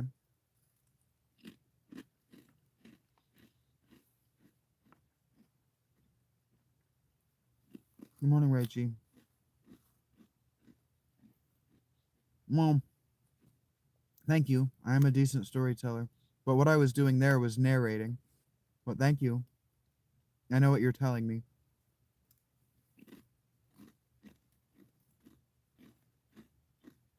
Heard that, Chris. But you're good?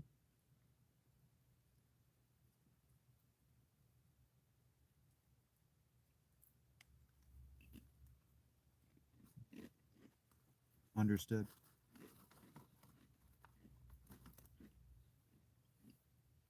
It's good to see you again.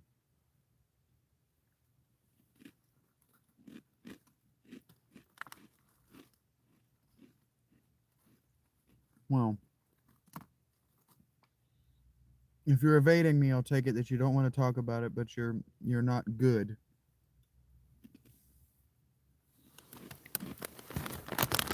I'm glad to see you.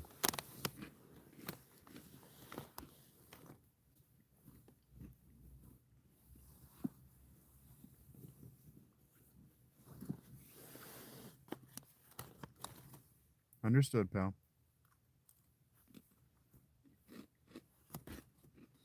Just know that you have effectively communicated with me, and that I'll be praying for you.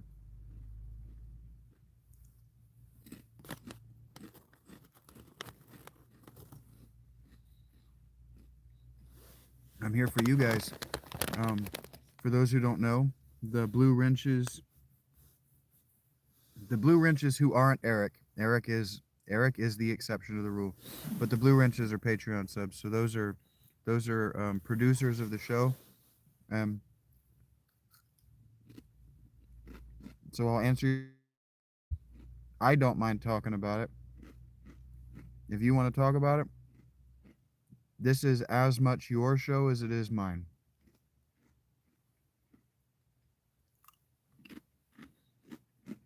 If you don't want to talk about it, it has been communicated effectively to me, and I'm happy to wait. I appreciate that, puppy. I am I will make an effort to schedule more of them when I know that I'm not gonna feel I'm not gonna react to it like it's a demand. I actually forgot I had scheduled this one. It just made it really convenient to it actually just made it convenient to start.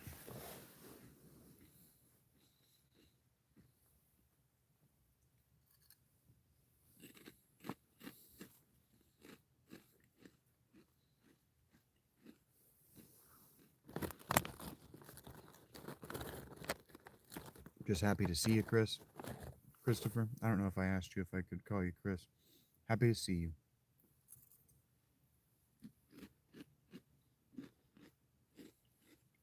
Happy to know that you are at least alive.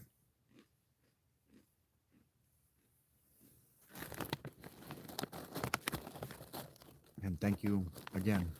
Thank you all for being here. It's very cool. I'm reading a book.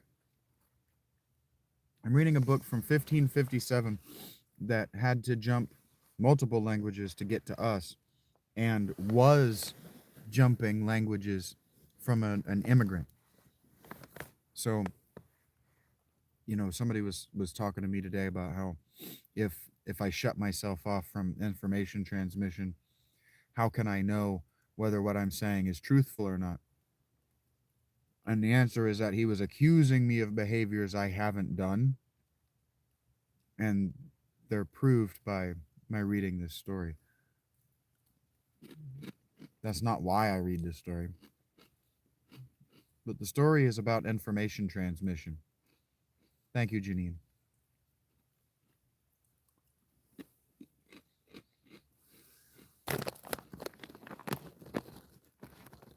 Okay. I appreciate you, Chris. I do.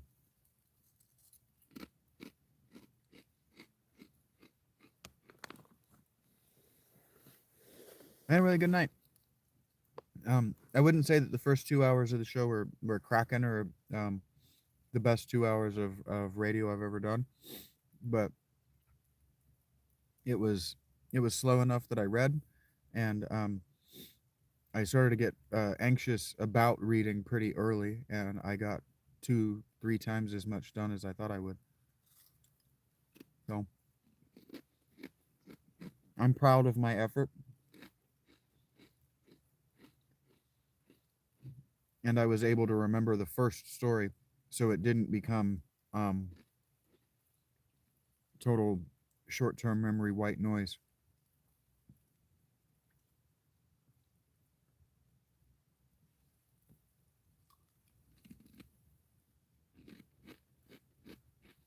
Understood, Chris.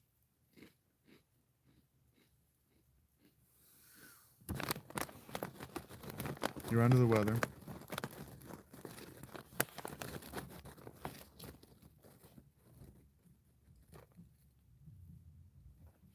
Hey, you don't owe me an explanation for your time. And the rewatch crew is always there. I try to make every one of these mindful that I want them to be watchable, rewatchable.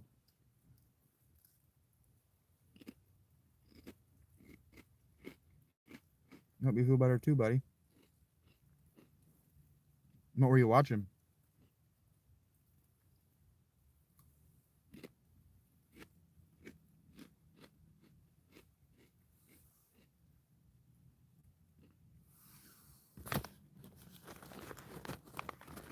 I've been starting these late night streams at 1 a.m., Poppy.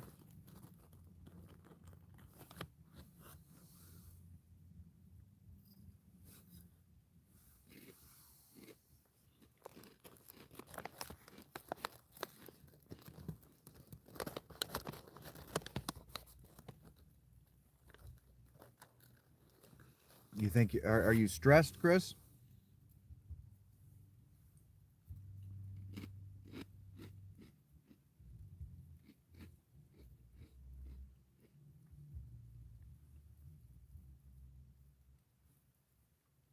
Chronic stress can make the heart act crazy.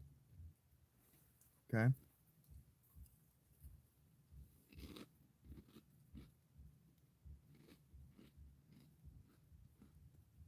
Okay, well, keep me posted.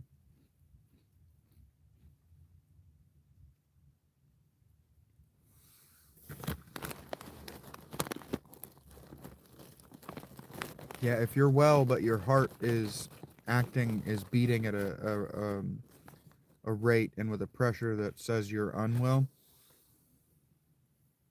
it means that something's going on in the brain. Hmm. It might mean you need to go into a palace in the countryside with a virgin.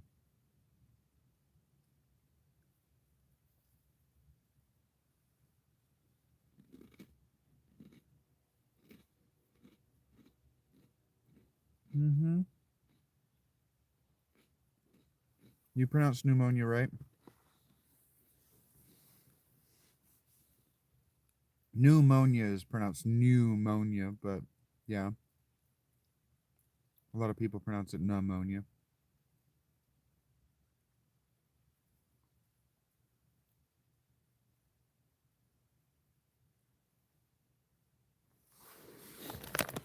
And ibuprofen is pronounced ibuprofen, not ibuprofen.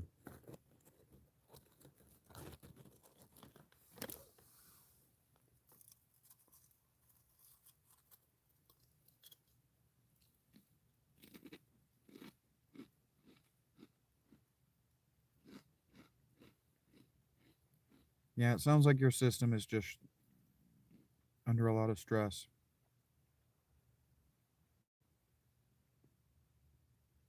Well, I'm glad you're well, Poppy.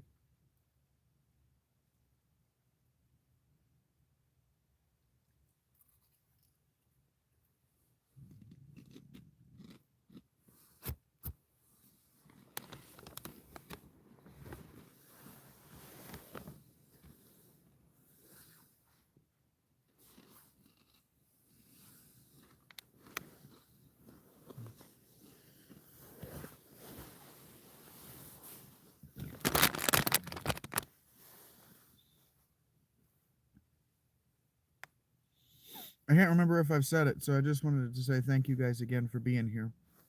If I'm looking sleepy and heavy lidded and like I kind of want to just go to bed, it's because I do. I am and I do. But don't start at me. I still have a little bit of stamina left,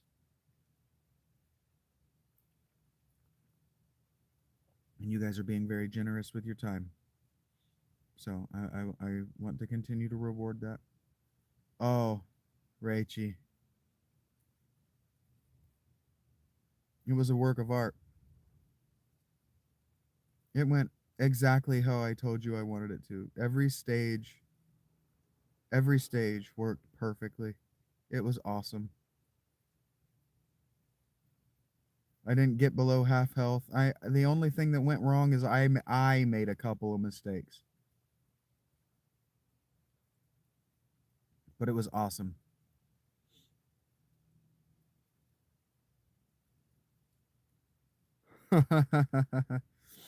Yeah, see, Chris, if I hadn't let you, you wouldn't have been able to say that. Horde Night, she spelled horde. She spelled the wrong horde. No, 7 days to die, blood moon. I They call it Horde Night in the Neebs gaming channel. They call it Horde Night. Horde with an E at the end. Yeah, I kicked total ass. It was awesome.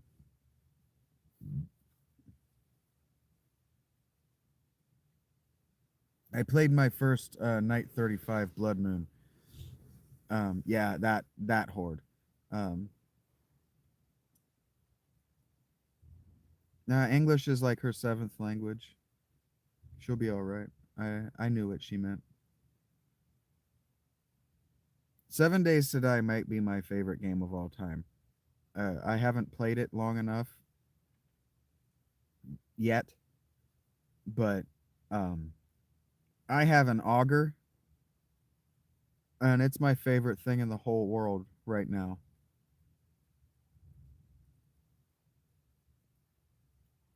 It goes bwah, and yeah, it's great.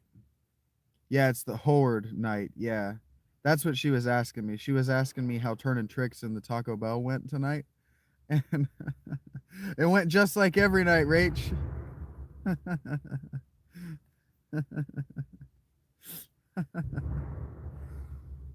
Oh.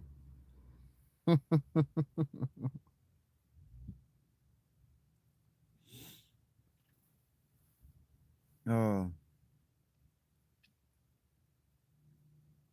Oh, and the one weakness, Rach, I told you there was one weakness.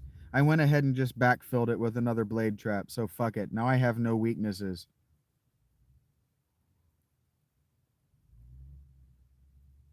I legitimately, my base right now legitimately has no weaknesses. I just got to keep them from actually destroying this, just literally caving, destroying it, digging through it, and getting behind me. I got to just make sure they don't get behind me. But if they get behind me, Rachel, you'll love this. I'm ready to go into the burnt forest.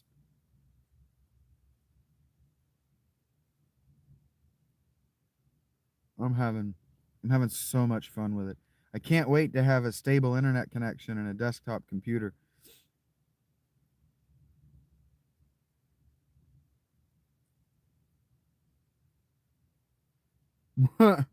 That's funny, Chris. I didn't get to see them. I never got to look because they're vertically right under my base. I the one time I walked over to look, um, the dick puncher punched a zombie through my field of vision, and I figured maybe it was a good idea that I not be standing right there right then. But you could just hear them the whole hard night, just grinding those motherfuckers to paste. It was great.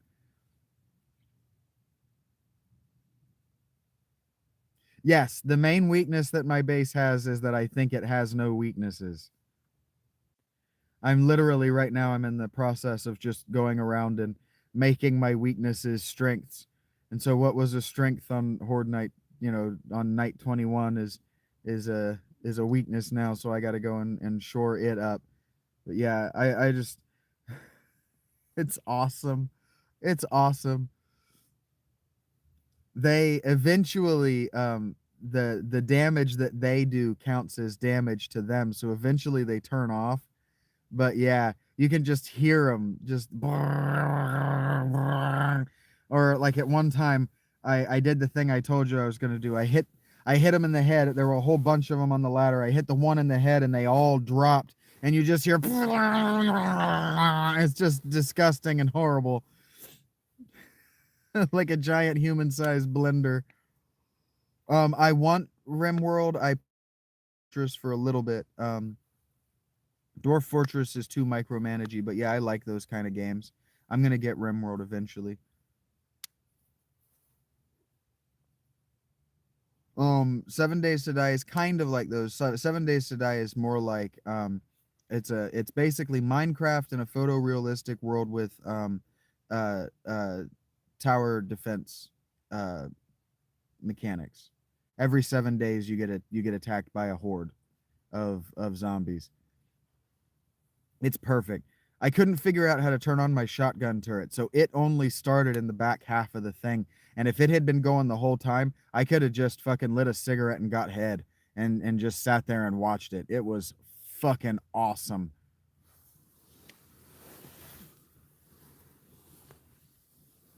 Speaking of a cigarette, I'll have to wait till April for head, but uh,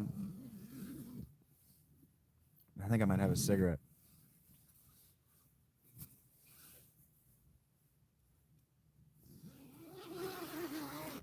And you'll be proud of me. I'm like level 92 or 95 or something like that, and I finally let myself dabble just at whatever I felt like. I finally feel like I have enough leeway in the game I can just fuck around and have fun.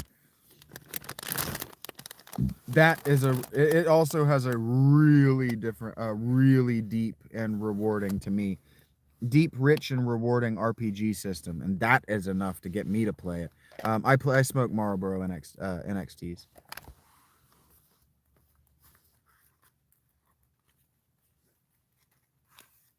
I really like the flavor of these.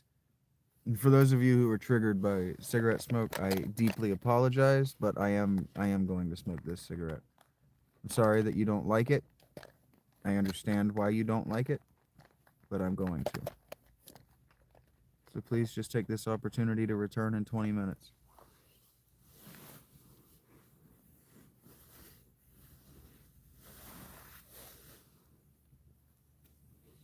And please, just because I have two mods talking to me, these are my Patreon subscribers. That doesn't mean that I'm not here to make more Patreon subscribers. If you want that blue tag,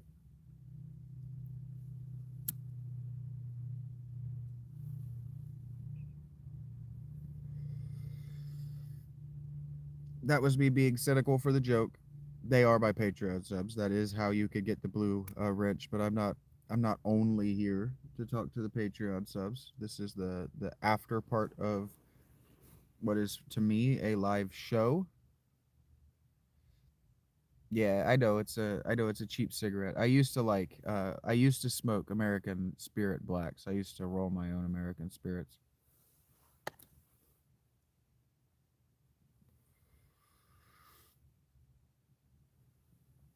But a pouch is approaching $20. Yeah, please join in. I see you there. I see there's a bunch of lurkers. Don't feel threatened. This is I call this the fountain of truth. This is a place where you can come, you can fill your cup, just leave a little bit of something, leave a little bit of something positivity.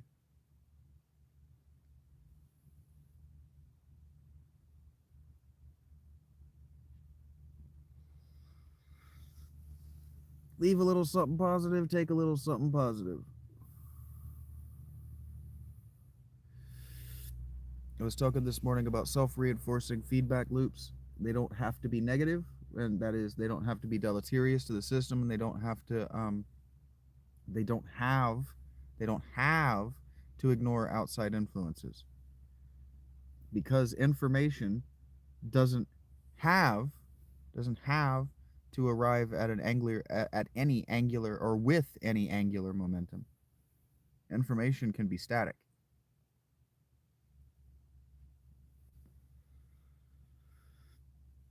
Information can also be white noise. And so if we're going to return to what we learned and what we read tonight and the princes from Serendip, um, the a lot of the information that were provided in the stories is a lot of the information is white noise. It's static. It's necessary for the story, but it's also not. And there's a lot of it is background information, like relationships about married couples. Kind of either rely on you to understand what marriages were like back then, or for you to take it on face value that nobody thought this relationship, that him leaving her up there to die, was her in any A, real danger, or B, anything other than funny. Okay, take care, Rachie. um thank you for popping into the live and saying good morning to everybody. Hey, Sippin, I noticed that I didn't catch you earlier. It's great to see you. Yeah, for sure, Sippin. Yeah, for sure, Poopy, uh, Poppy, me too. Yep.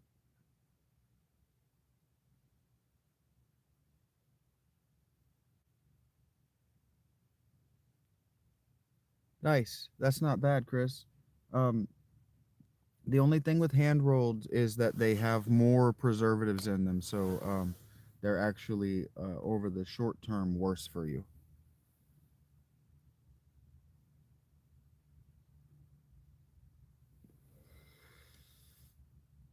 I'm absolutely sure that you have thoughts about the utility of white noise, and I would love to hear them, because that's as much of that thought as I can maintain. I already did 2 hours. All right, well, I did a half hour and then an hour and a half of talking to white noise, so my brain is fried.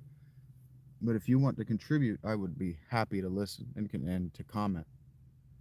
I think it but I do think that the study that I ran was of the major alternatives. So I think it depends on the tobacco you're buying.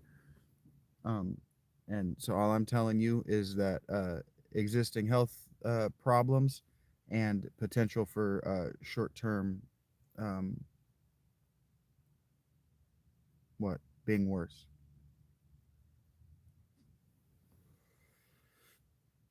If you're sick and hurting and recently quit that stuff, it quit that nicotine. That might be why your body is behaving the way it is. Might have something to do with it. Because nicotine is a depressant. It slows the heart rate. Yeah, the first time you saw me, girls were asking me dumb questions. That's. I hear you. I hear it, Chris. I'm just giving you information that may or may not be white noise. Just sharing what I know. I don't want I don't want anybody to jump into the conversation and just say that tobacco is bad for you. Yes, it is.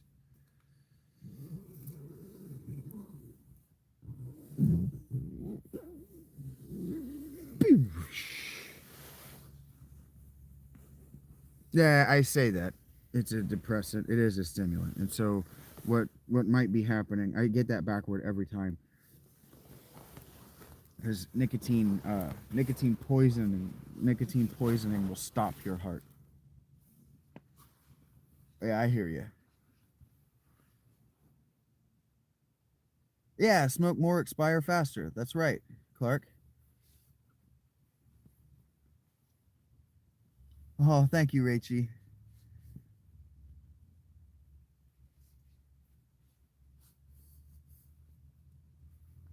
Or if that's how you feel, Nick, um, you could also think of a Twinkie as a corn cream.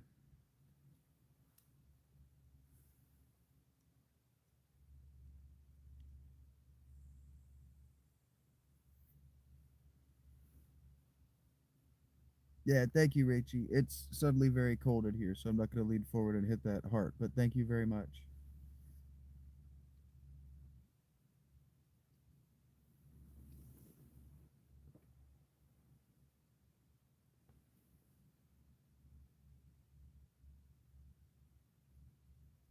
Yeah, there you go. Thank you, Chris. Thank you for knowing the specifics.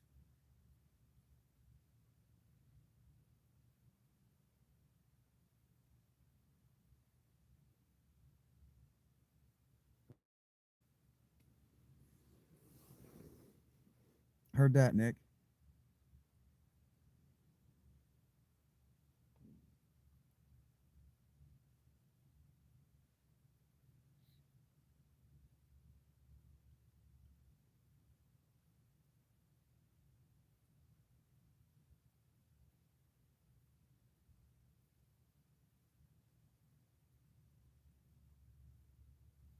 Yeah, it was a common poison.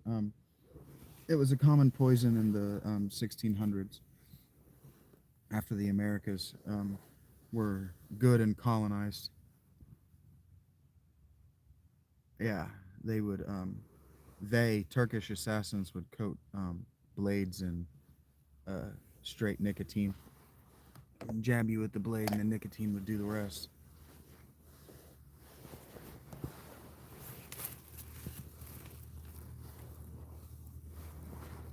Whew.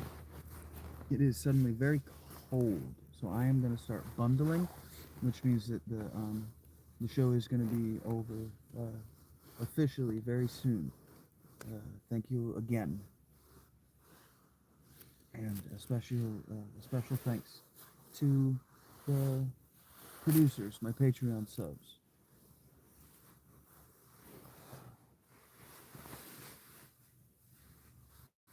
You're gonna name a daughter Elizabeth. You like men who hate women, Rach?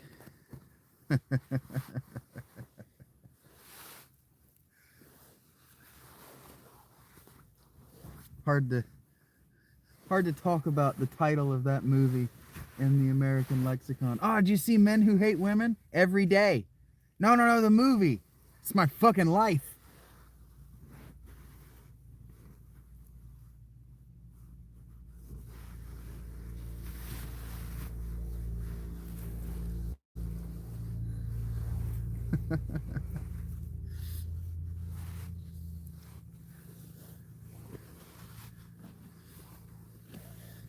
They might not have called the movies, the Swedish movies might not have been the Swedish the first movie might not have been called Men Who Hate Women. The book was called Men Who Hate Women.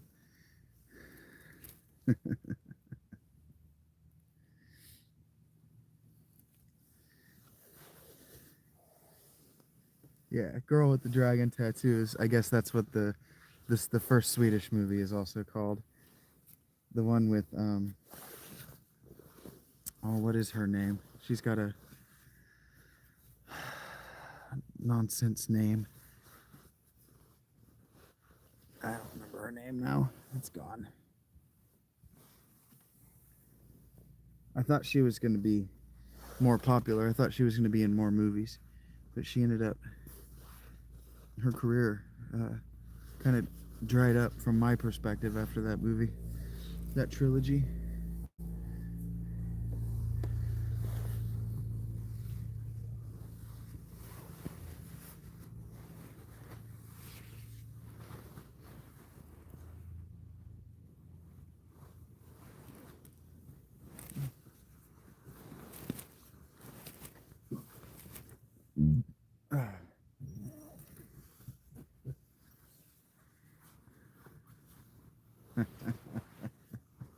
I'm such a fucking dork.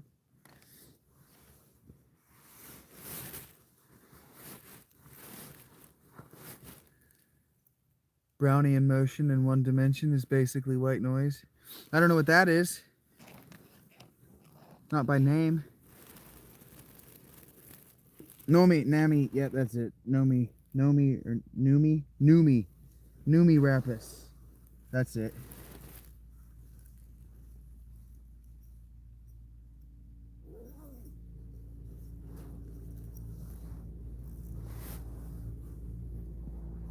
Oh. There's salt in the parking lot. They're expecting it to snow like crazy.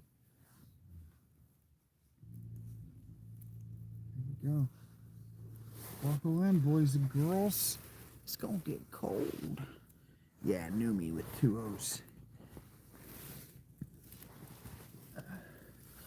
I remember going, that's not an English name. Never gonna be able to remember that shit. Fuck are you thinking, not having an English name and being all born in Scandinavia and shit? Fuck are you thinking? Not being English. Speak American. Have a good, proper American name. Even as you're trying to be famous in Sweden. Because that's how that works. Oh boy, here we go. I can do this. What happened on Monday? I know what you did on Monday. You went to work, motherfucker. And you had a bad attitude about it. Yeah. Or maybe what happened on Monday was they got a bill for their health care.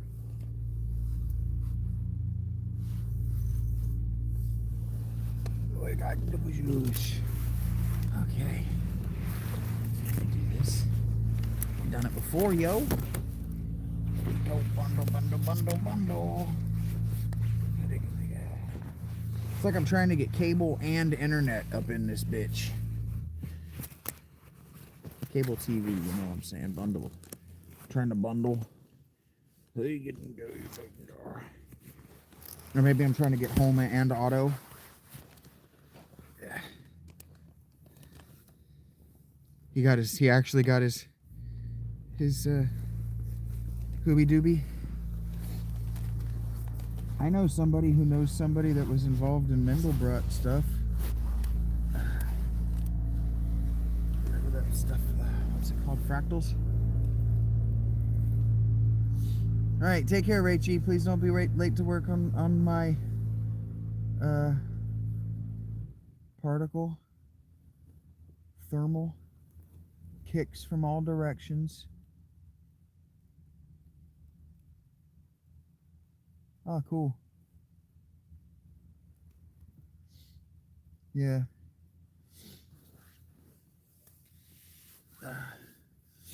I guess Rachie's dad was involved with that back in the 70s and 80s, calculating Mendelbrot sets and other fractal mathematics back in the day.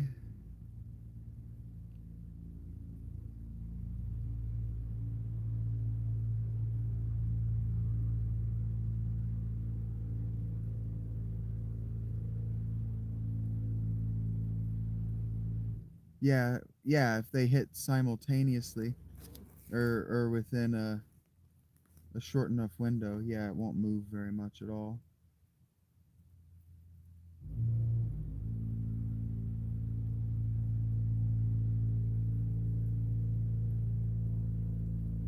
The forcers would probably just deform the ball. Um, I guess depending on how elastic the material is.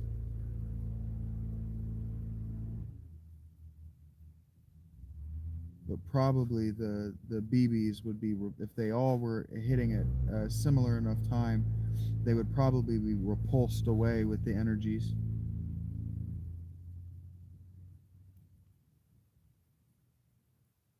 Yeah, you can't predict the drift. Yeah, I can understand how that. I think about this stuff a lot, Chris, and so yeah, that makes sense to me.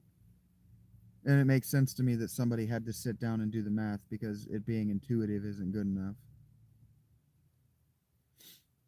I was kind of talking about relationships as three body problems earlier today. Not only at night, Poppy, no.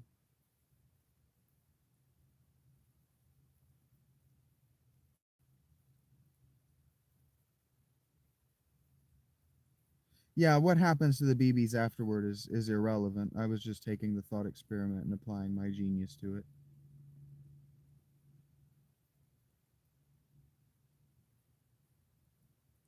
The random drift is called Brownian motion. Okay, cool.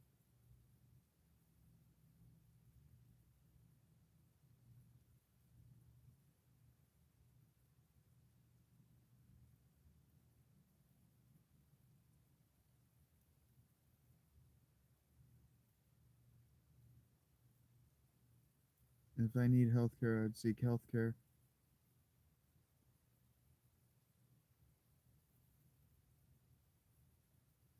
Hello, Cameron. I'm existing like this in the way that you're watching, Trevin.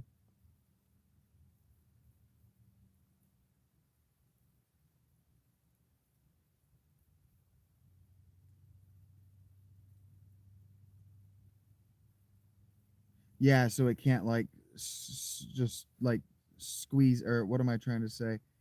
Um, like squeeze out of the experiment. You have to keep it on a two-dimensional plane. Yeah, that makes sense to me. If that's what you think, Trevin. No, Trevin's mind's just blown open by somebody who lives differently than anyone else he's ever experienced.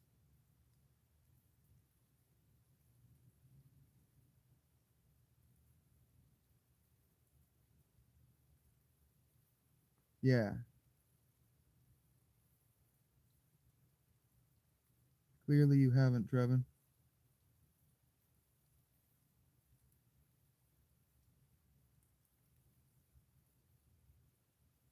I have a lot more than a tenth, but yeah, you haven't and you can't, Trevin.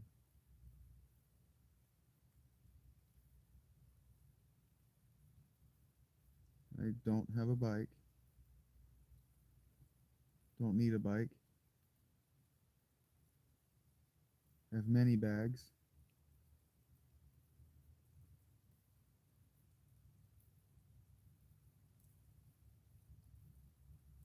Some source to get food from?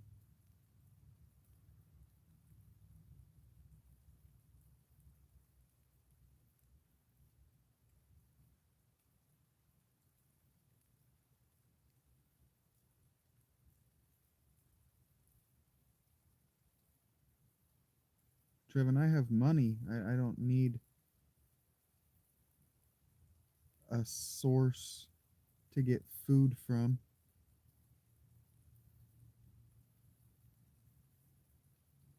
Yeah, for sure, Chris.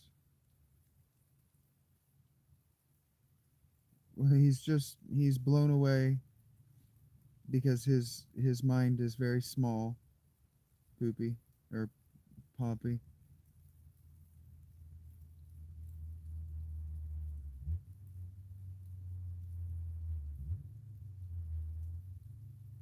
Um, are you saying you're blown away by my content, or are you blown away that I am content?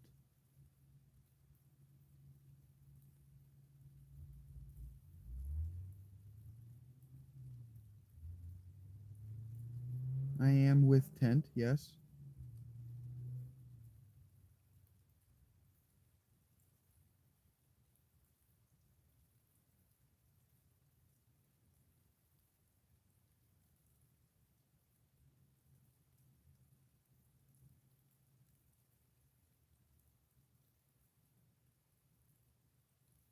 Uh, Poppy, he doesn't understand. Um, he doesn't understand how negative he's being. He's speaking in the example that his father gave him. Well, if I don't want to get up, it's 4 o'clock. It's actually 5 o'clock in the morning, and I would like to be asleep, but instead I'm listening to you criticize me.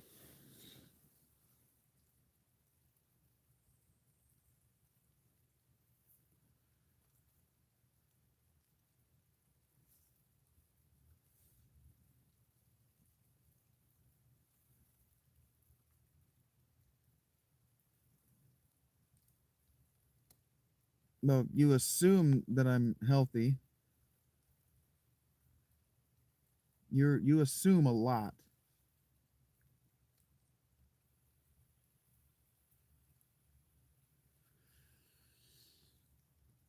That's funny, Chris. I've made $11.77 tonight, Trevin. Why does it need to profit me?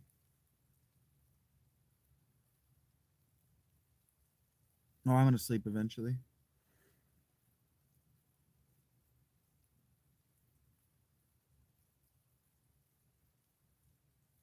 You don't have to worry about that.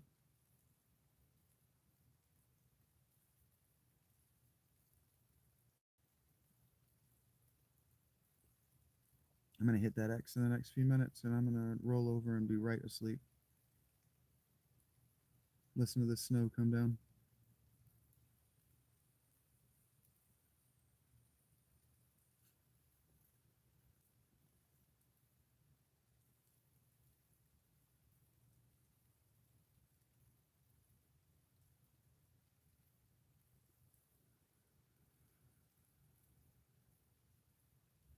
I'm unlikely to catch an illness due to weather conditions because weather conditions don't tend to cause illnesses. Um, Bacteria and viruses tend to cause illnesses. An animal is not going to attack me. I've been here for 16 or 18 months now. No, 14 or 16 months. September is how far away from December? 16 months?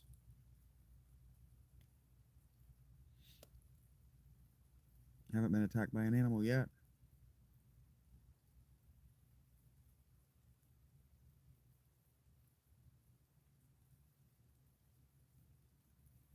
Trev is asking the questions that he doesn't have answers for. He wouldn't know how to deal with these things.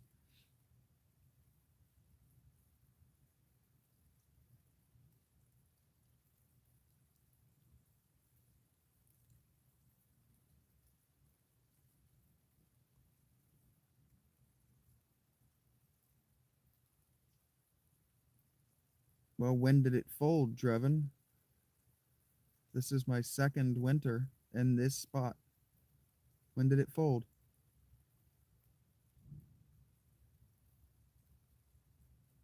So what do I have to be worried about? Why will it? It hasn't yet. I spent last year in this tent with a great big fucking hole in it. Why are you wishing ill on me? Why are you cursing me, Trevin? Why are you cursing me? Why are you praying for bad things to happen to me?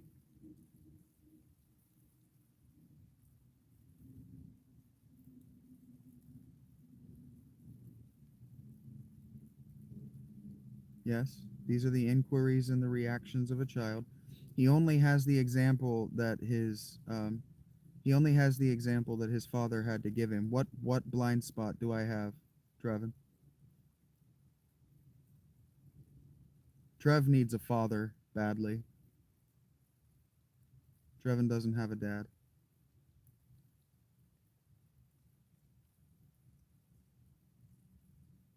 Am I vulnerable? What am I vulnerable to? What am I vulnerable to?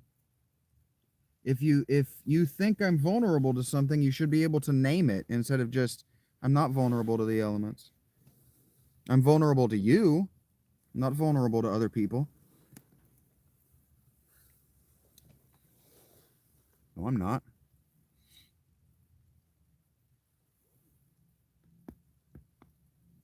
I'm no more vulnerable to other human beings than anyone else at any given time. And again, I've been here for 14 months. If something were going to happen, it would have happened by now.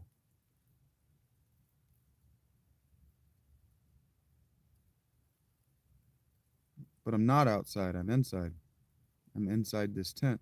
And it's snowing right now. I'm not even shivering. I'm not vulnerable. Like specifically what am I vulnerable to? A good night's sleep? I don't know what you think I'm vulnerable to. Harm from what? You're vulnerable to harm, injury, and illness right now. I'm no more at risk to harm, injury, illness, or crime. Criminals. These are the things that you're worried about, Trevin. Yeah, anything. I'm at risk to anything. Your behavior is the behavior of a paranoid person. The things that you're worried of everything and anything. You think I'm vulnerable to anything. That's the behavior. No, you are paranoid. You're paranoid. I am prepared. I've done this for 14 months. You're paranoid. You're not actually worried about anything. You're worried about everything. That's paranoia. I don't know why he's cursing me. Yeah, if I were living among black people, my life would be at significant greater risk to injury, harm, and crime. And it wasn't the mods, it was me.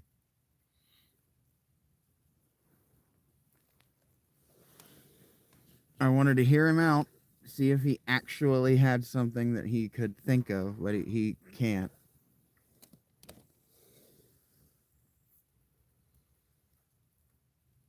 I'm at I'm at risk of anything happening at any time, but I'm at no greater risk than you are, and I'm at significantly less risk than I was last year. I have way better gear, and I'm way more prepared because I did this last year with no foreknowledge of how to defend myself from the snow or what to do when it started snowing.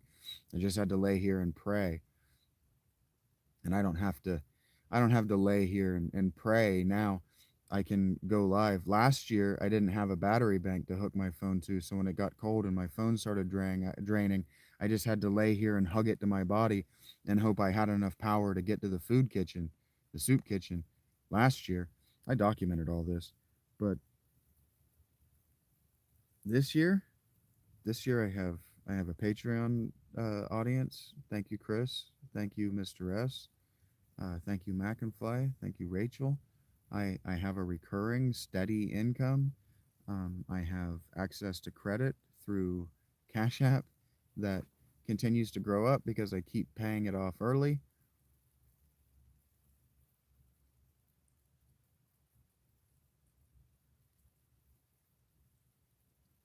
Could have learned a lot from me, Trevin. I am significantly more secure. And I have a growing support network. I was alone last year. Madge, I haven't forgot you. Madge made sure that I had cigarettes and weed. Couldn't help me with food, but he made sure I had cigarettes and weed. I haven't forgot you, Madge. Our lives change, and I disagree with him. You don't need to pay your friends to be your friends. But I don't check in as much on him as much as I used to because he was paying to make sure that somebody was checking in on him, and now he's good. Now he has a support network of people in his proximity, people he can touch, and that's more stabilizing.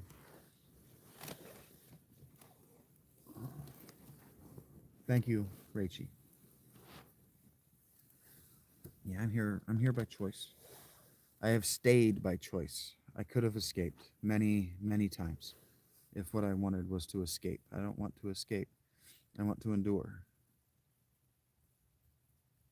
I'd like to endear, but endurance is good enough.